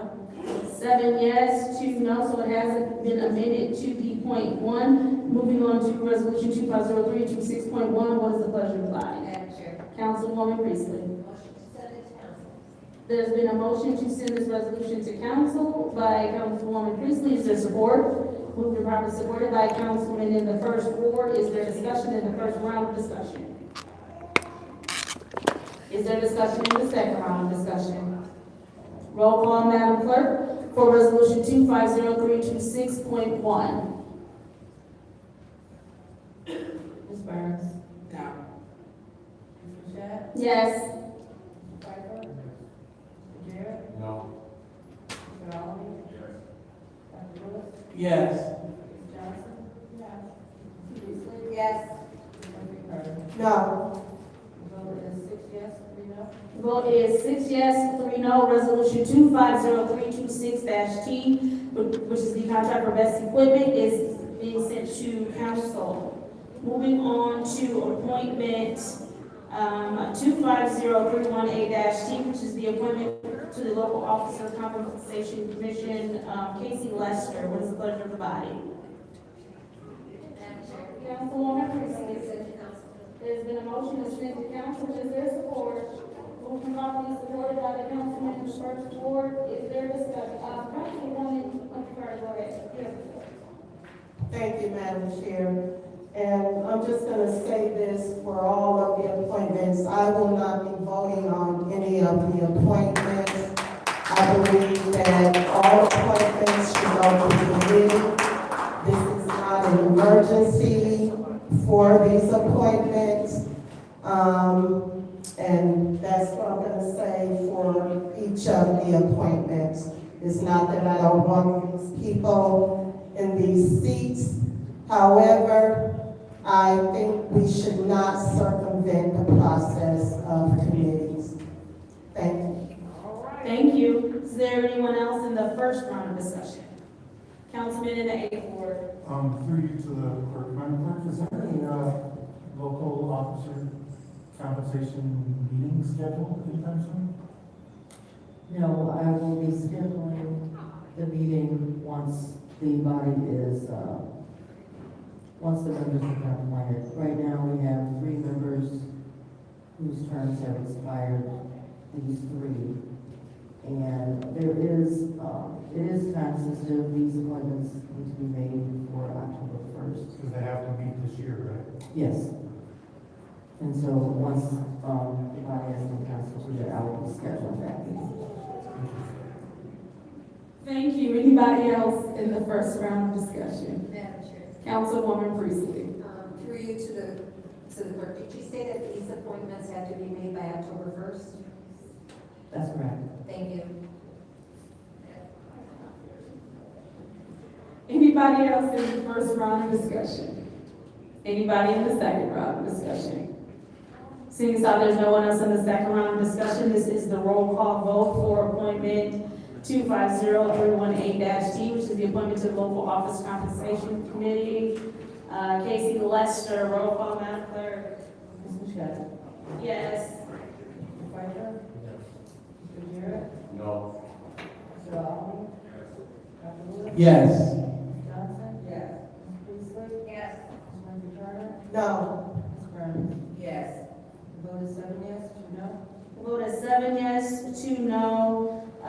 Appointment 250318-T has been moved to council. Moving on to appointment 250319-T, which is the appointment to the local officer compensation commission. Chair P. Reeves, what is the pleasure of the body? Madam Chair. Councilwoman in the 6th I'm ward. going to take all these, this is one, they're all going to be the same, 253. So 25319, 25320? Okay. There is a motion on the floor to send 250319 and 250320-T, which, so 319 is the appointment to the Local Officer Compensation Commission of Sharon P. Reeves. 250320 is the appointment to the Local Officer Compensation Commission, Asa Zakaro. To council, is there a second? It's been moved and properly supported by the councilwoman in the fourth ward. Councilwoman Winfrey Carter, you did separate them. Do you have a discussion? No, you're good. Is there any discussion in the first round? In the sixth ward? Madam Clerk, is there a reason why we are meeting so late? They have a meeting, it's time sensitive, and is there a reason why we're getting so late? I can't speak to that. These are mayoral appointments and. These are all mayor's appointments, correct? Correct. And, so. Please speak to that. Is there anyone else? Is there anyone else in the first round of discussion? Anyone in the second round of discussion? Seeing as how there's no one in the second round of discussion, this is the roll call vote to send appointments 250319 and 250320 to council. Roll call, Madam Clerk. Mr. Fletcher? Yes. Mr. Jarrett? No. Mr. Allen? Dr. Lewis? Yes. Ms. Johnson? Yes. Ms. Priestley? Yes. Ms. Carter? No. Ms. Burke? Yes. Mr. Jackson? Yes. Vote is 7 yes, 2 no. Vote is 7 yes, 2 no. Resolutions appointments 250319-T and 250320-T have been sent to council. Moving on to appointment 250321-T, which is the reappointment to the Hurley Board of Hospital Managers, Marcia L. Wesley. What is the pleasure of the body? Madam Chair. Councilwoman in the fifth ward. Thank you, Madam Chair. Also, with the fact that I'm sorry. Yep. Well, Madam Chair, I can make the motion to send it to council. However, I'm making that motion, just so that we can go into discussion. Got it. Is there support? Moved and properly supported by the councilwoman in the fourth ward. Councilwoman Winfrey Carter, you have the floor. Okay, Madam Chair, although I will not be voting on the two reappointments for the Hurley Board tonight because I think that everything should go through committee, I also would like a list for the Hurley Board through Madam Chair, through you to Clerk Donahue. I think we need a list for the Hurley Board, all the appointments, who live in the city, who do not live in the city, because that board is designed, whereas it has, how so many hospital doctors or workers. So we need a list as far as what should be, how many people should serve and how many should serve as city residents, how many physicians should be on the committee and all of that. If we can get that. Thank you, Madam Chair.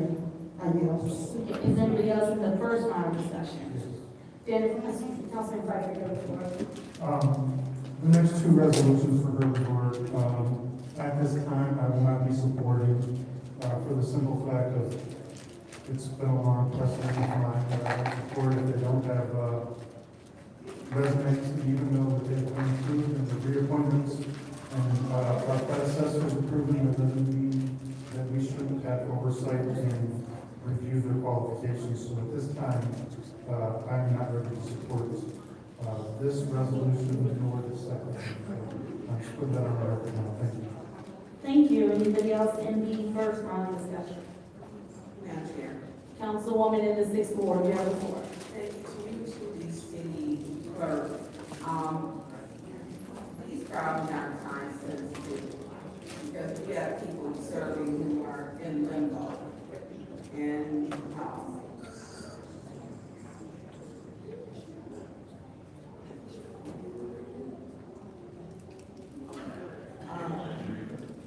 so these two are already serving. We know that we can be in limbo forever on this board. This board is not, we do not appoint anyone to this board. It's not our board that we can appoint anyone to. And these two are not time sensitive. And Madam Chair, could you get these? I mean, Madam, you mentioned Clerk, could you get these? These came from the administration. When did you get them?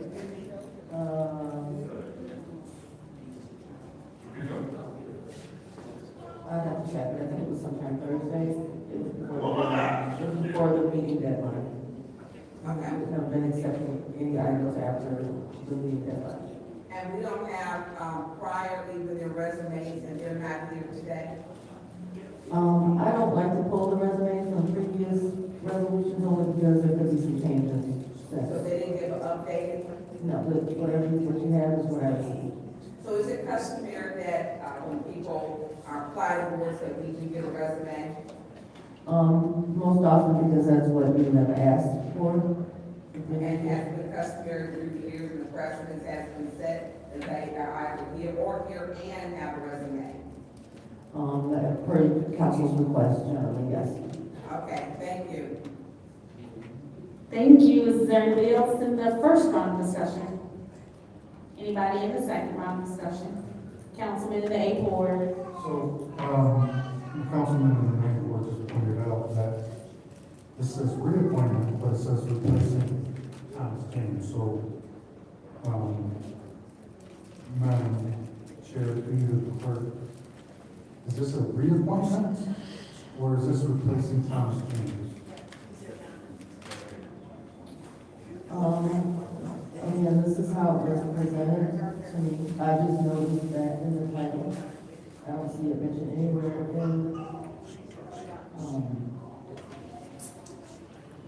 the resolution. And Mr. Wesley has been on the board since 2020. So it's entirely possible that that was the original from the original term. I don't know. Let's take how many rounds do you think it takes to get a president, vice president? One. What's your answer? So is I know, I'm just asking. Thomas James not a member on the board?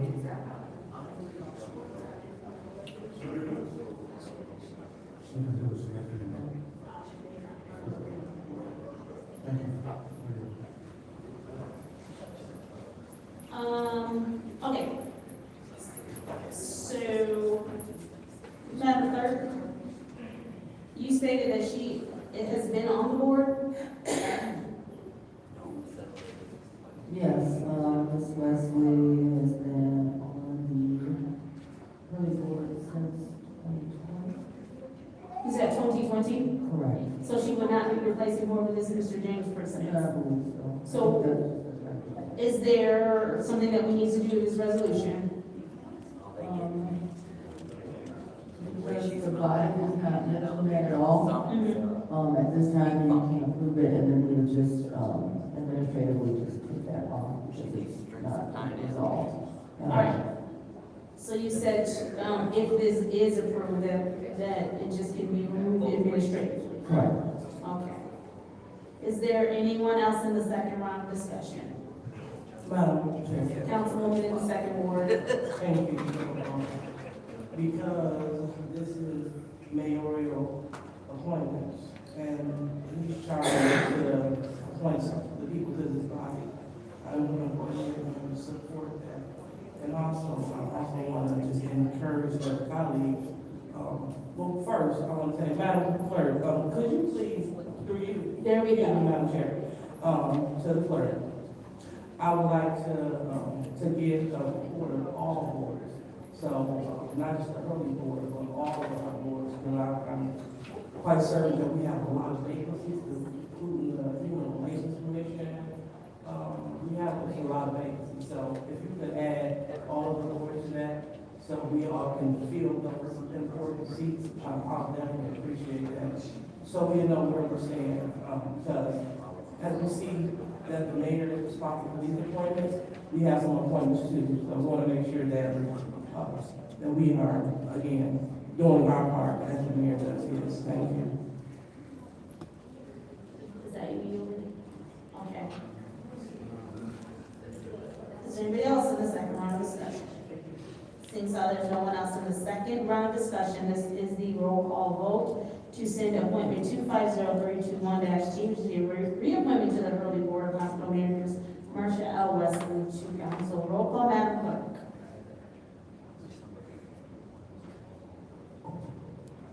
Mr. Chair. No. Mr. Oliver. Dr. Lewis. Yes. Ms. Johnson. Ms. Priestley. Yes. Ms. Winfrey Carter. No. Ms. Burns. No. Ms. Michelle. Yes. Mr. Piper. No. Vote is 5 yes, 4 no. Vote is 5 yes, 4 no. Appointment 250321-T, which is the reappointment to the Hurley Board of Hospital Managers, Marcia L. Wesley, has been sent to council.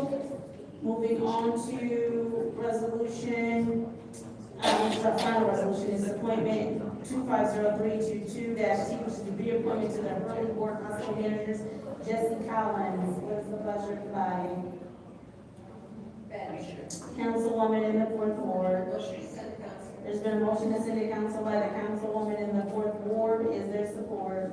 Moved and properly supported by the councilman in the first ward. Is there discussion in the first round? Councilwoman Winfrey Carter?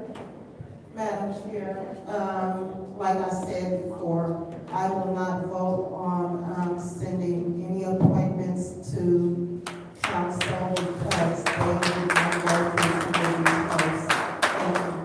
Anybody else in the first round of discussion? Councilman in the eighth ward. So once again, I won't be supporting this because there's no resume. We're not certain I vote, and I, we have oversight and we have checks and balances, and I will not put a yes vote behind someone I know nothing about. So, I'm a no on this one. Thank you. Is there any more discussion in the first round? Is there any discussion in the second round?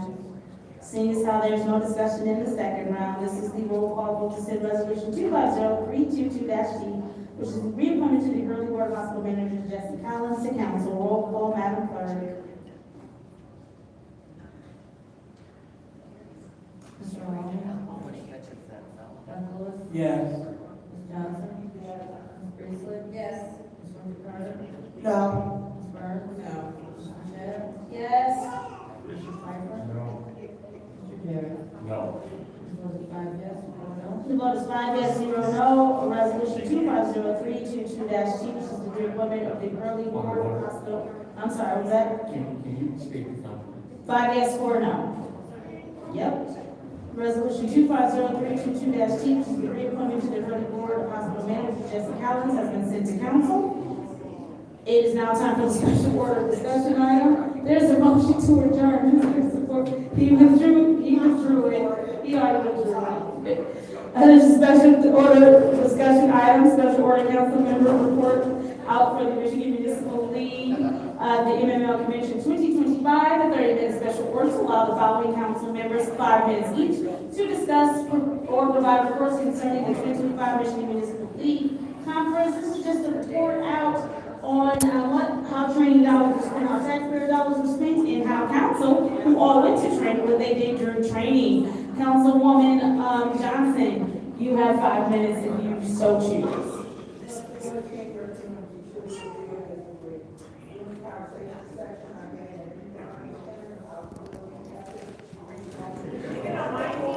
Oh, can you pull your mic closer to your face, please?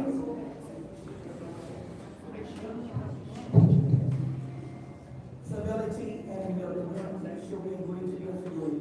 During this convention session, I gained a deeper understanding of how civility, ethics, and strong leadership are established to encourage a respectful and effective work environment in local government. I learned how instability can damage public trust, increase stress among officials, and hinder the council's ability to function effectively. Moving forward, I plan to engage with my colleagues through active listening, respectful dialogue, even during disagreements, and share commitment to serve our community with integrity by modeling professionalism and mutual respect.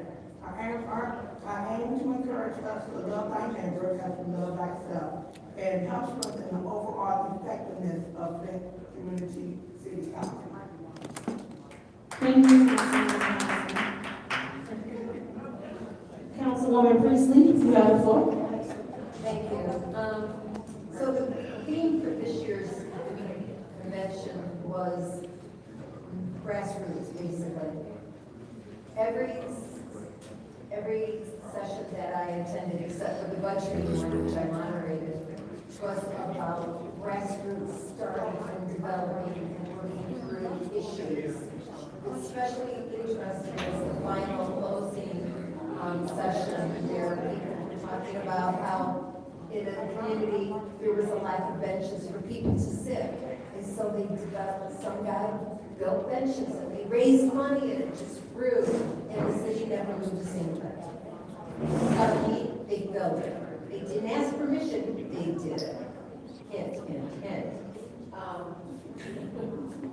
Also, I found it very interesting, the housing with the 3 approved plans for single-family homes as well as the flexes. I can't take this, man. Like, I can't. This shit that they doing is driving me crazy. This is really driving me crazy. And how they went through and went through everything, and actually, Kalamazoo actually had lots that they could sell at a reduced cost. Also, they reduced the cost for hookups to water and stuff like that to enable the price to be more affordable to newer residents. It was an honor to be chosen as a moderator for the budgeting. It's a shame that I was the only one there, but from our council. But it was good information, and it wasn't about how to read a budget, it was how to prepare a budget. And I found that fascinating. Thank you. Thank you, Councilwoman Winfrey Carter. We have 5 minutes. Thank you. I want to say that the Michigan Municipal League convention, it was a good convention. Every time I go to that convention, I learn something new. However, we have not in the past reported out here at council. So I'm trying to understand why are we reporting out now? I mean, I think that there should have been a report when Councilwoman Lewis and Councilwoman Michelle went to Iowa. And it was taxpayers' money. I think there should have been a report from last year's convention when I believe Councilwoman Lewis, Councilwoman Priestley, and Councilwoman Michelle went to Mackinac Island to the Michigan Municipal League convention. There should have been a report. However, I will give my report. The sessions focused on practical tools for strengthening Michigan cities, with topics ranging from housing and sustainability to technology and economic development. And must I remind you that each council member that went to the convention, we could choose whatever sessions that we wanted to go into. So Judy, we did not have to choose the session that you moderated. I just want to point that out. But one of the standout breakout sessions that I went to that I really enjoyed was the session on civility in your community. And I think Councilwoman in the 3rd Ward, she pointed out some key points, so I will not, point those out again. However, I do want to say, one of the takeaways was that the session reinforced that elected officials set the tone. When leaders model civility, communities are more engaged. They're more trusting and willing to work together. And the key strategies from this session: disagreeing without disrespect, following parliamentary procedure to maintain order, respecting citizen input while keeping meetings productive, and modeling ethical conduct to set the tone for the entire community.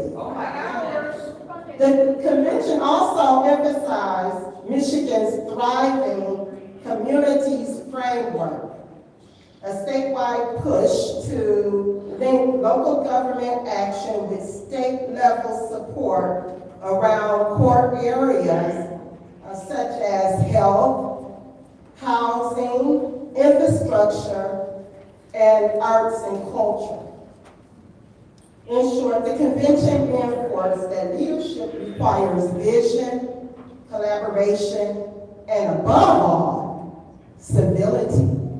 Without civility, even the best ideas cannot take root. Thank you, Madam Chair. Councilmember Burns, you have the floor. Thank you. And you said it very well. I do want to echo that. One thing I will say that the civility in bridging new gaps or making communication, being there, I was able to have good conversation with Councilwoman Shine. And I appreciated having that conversation with you. And it was good. So we talked about ethics and civility. Ethics and civility, and literally, there was so much the tone, how to run effective meetings, the presiding officer. Your tone sets the tone of the meetings, and we know that our meetings have been a problem. Influences the perception of the council and of your city. And what I've learned is a lot of people actually watch our meetings. A lot. And I was really surprised. And it's almost like a line drawn. And it's like a line drawn. And I was really, it would have been, it's kind of like winning the lottery with the Powerball. We could have come back with something else to work with, but you can see we came back the same way that, we went. Right. And that's unfortunate because there was so much, the art and how projects brought things together. They had a tall tin man where the community said, we're going to set aside all of our differences and come together to work, to come together. And look, and I'm talking, and she's talking. This is disrespectful. Yeah, it's that. She needs medical. Yeah, and so when we go to these conferences, we have to find something that we can come back better as, and to improve, and listening to the people who watch our council meetings, and learning what they see because their vision is different. They don't deal with the issues that Flint deals with, and people think that Flint is fixed, and it's not. People have this perception that we can drink from the water and we get from the tap, and we can't. And so when we have these issues and people are understanding, and people saying, you know what, don't give up the disrespect that you get from the president and the vice president, don't give up. And the people, this was a lot. This was a lot. And then even during the breakout session, our interim president asked the question that I, get paid for my podcast, and I don't. Never took it down. Never took it down. And at a meeting that we were there to learn and grow something from. They just spoke about ethics and what's ethical, and that you should not be profiting from your seat or voting on your own resolutions. And they said that was unethical. And this was a part of it at the beginning, because the seminars and principles of conduct, proper conduct, keeping promises, being dependable, building a solid reputation, participating and being available, demonstrating patience, showing empathy, holding on to ethical principles under stress, listening attentively, studying thoroughly, keeping integrity intact, overcoming discouragement. And there were so many things. One thing, Grand Rapids is you feel safe in that city. And you feel safe, and it's clean. Having a clean city, and even like the nightlife for the young people. They live in their best lives, and the cafes and restaurants are open. It's a safe city. But we have to be mindful of our conduct. And as we see here tonight, we went there to learn and to bring back one, which was a part of the civility, is to show empathy and have patience.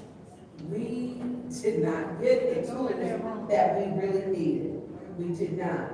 And so I want to say to the art projects, they have some wonderful art projects. And we have the murals. There's over 300 murals with Joe Shapani that have been around Flint. And they have done some beautiful projects and working together. I'd like to see us do that. Thank you. Council President, Dr. Adele Lewis, you have the floor. Thank you so much. So, and it definitely was a privilege to be able to attend. The first thing is that, it's a great opportunity that the citizens know what we learned in their time. So this session is, greatly appreciated. In addition to, just want to say this for clarity, we also spoke on it, what we did in Iowa. We spoke on the fact that we went there and gave a presentation about the water lab being the first only certified community water lab in the city of Flint, and also its impact in the second ward in which it resides. And so through that, we made a lot of contacts and connections that we still use, so we can help other communities prepare and also engage so they can have a great water lab as well. So that was what we learned in Iowa, just getting a little backtrack for people who don't remember. And then the other piece, where we went to Mackinac Island, not only did we come back with a report, we came back with grant dollars. And so we're so happy that we were able and afforded the opportunity to go back again. Because I know at first our colleagues were recommending that we withdraw the training dollars and forego them. And I know other colleagues were not utilizing these funds.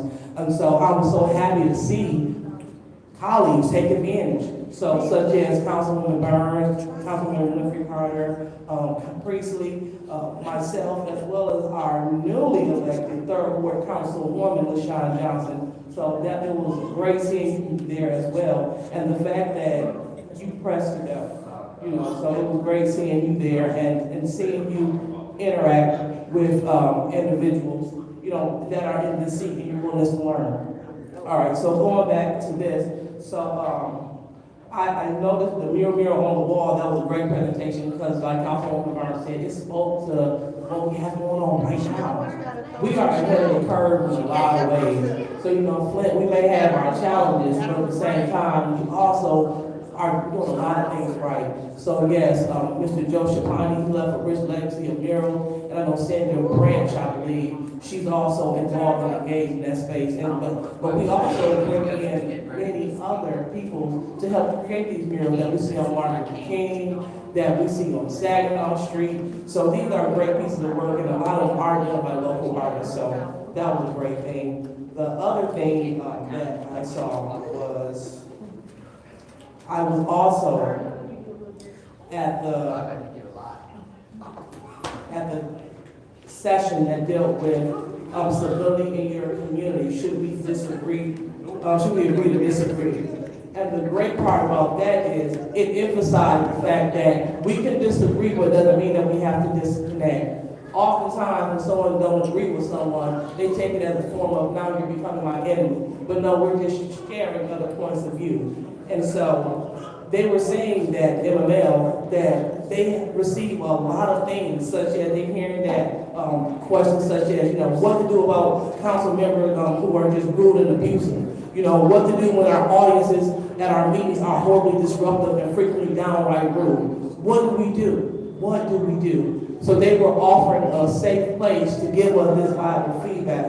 And so one of the things that I was able to do, I was able to reach out to the colleagues in the room and to ask them about ethics and one of the ethical concerns that we have here.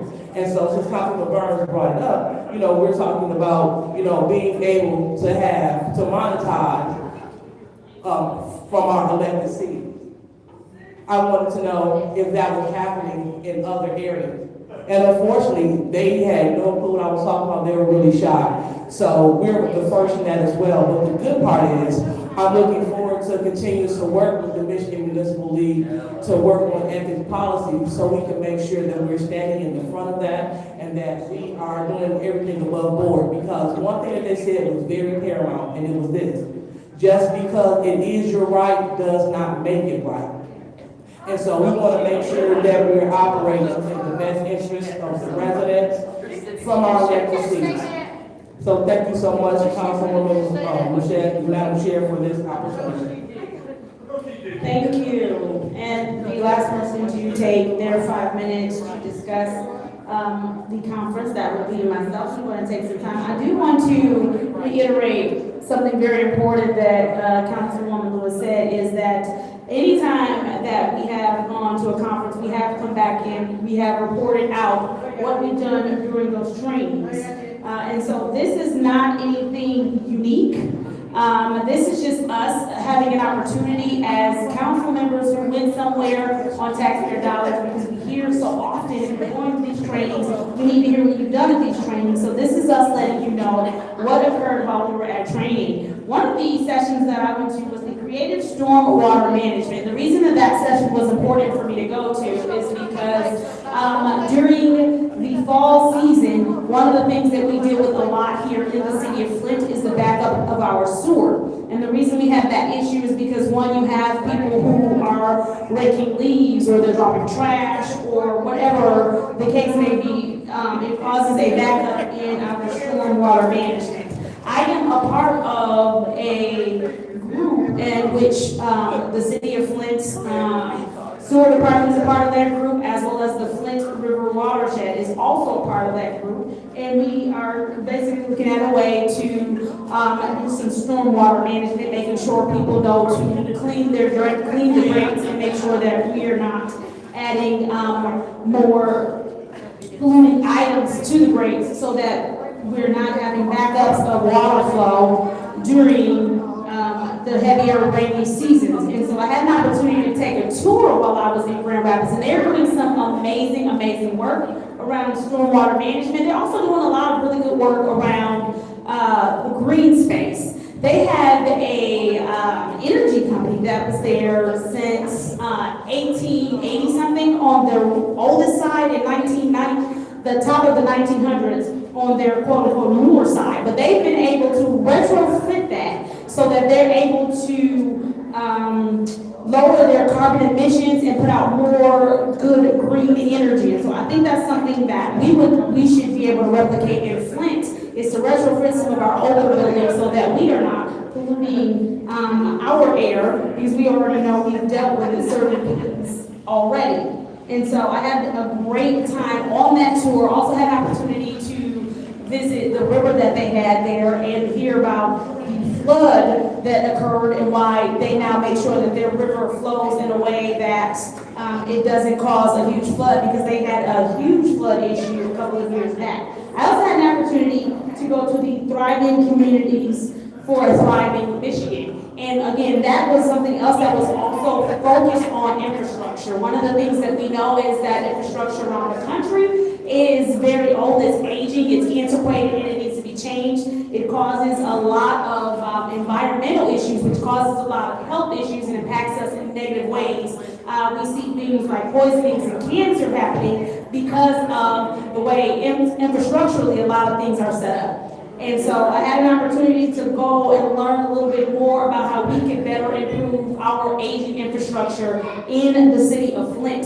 And so I'm really excited to build those connections and have those conversations. One of the things that's being pushed for right now that I know a lot of Flint residents will be very happy to hear is that there is a push for funding to go toward neighborhood roads. Right now, there's a lot of funding that only goes towards the main streets. So we see a lot of main streets and they're being taken care of, the potholes are being handled, but what often does not get addressed are the neighborhood roads. We have a lot of streets in our neighborhoods where a lot of patchwork is happening. So we have it where it's like the gray asphalt, and you have like the black asphalt, or you have the cookie crumbles, or you just have the other pavement crumbles that happens a lot. And so to hear that there is a push to have funding for neighborhood roads is a good thing for Flint because, neighborhood streets, because in the city of Flint, we have a lot of streets that do need to be taken care of. We have a lot of streets where the curb stops are not accessible. And so with that funding that may come down the pipeline for the state, that gives us an opportunity to improve the roads in our neighborhoods as well as make our neighborhoods more accessible for people who are in wheelchairs, for people who are pushing strollers around, for some of our residents who are just a bit older, those curves are a little bit higher to reach. And so there's a lot of great news happening infrastructure-wise in the state of Michigan. I'm going to make sure that the city of Flint gets in on the dollars that we are owed from that. So that is my time. I do want to thank all of my colleagues at this time for sharing with us. First of all, I've already said that's my time. I am not speaking as the chair. Ariel, please. As I was saying, I want to thank my colleagues who attended the conference for taking this time to share. I want to thank my colleagues who did not have an opportunity to attend the conference with us this time for your patience as we report out. I will now entertain a motion for adjournment. Councilwoman in the second ward. There's been a motion to adjourn by the councilman in the second ward. Is there support?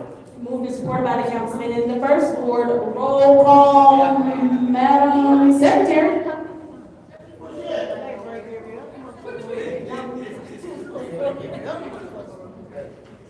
Dr. Lewis? Yes. Ms. Johnson? Ms. Priestley? Yes. Ms. Winfrey Carter? Ms. Burns? Yes. Ms. Machette? Yes. Mr. Pfeiffer? Mr. Jarrett is not here. Mr. Al-Amin? Right. The vote is 8 yes, 0 no. The vote is 8 yes, 0 no. It is now 7:33 p.m. The Special Affairs Committee meeting is adjourned. What's up, fam? I can't believe this. You know, up here, I stayed up here for all this fine. Yes, the sound out of music, yes. And they went to that thing and came back with a vengeance. Y'all stay tuned though. We'll be right back. Peace.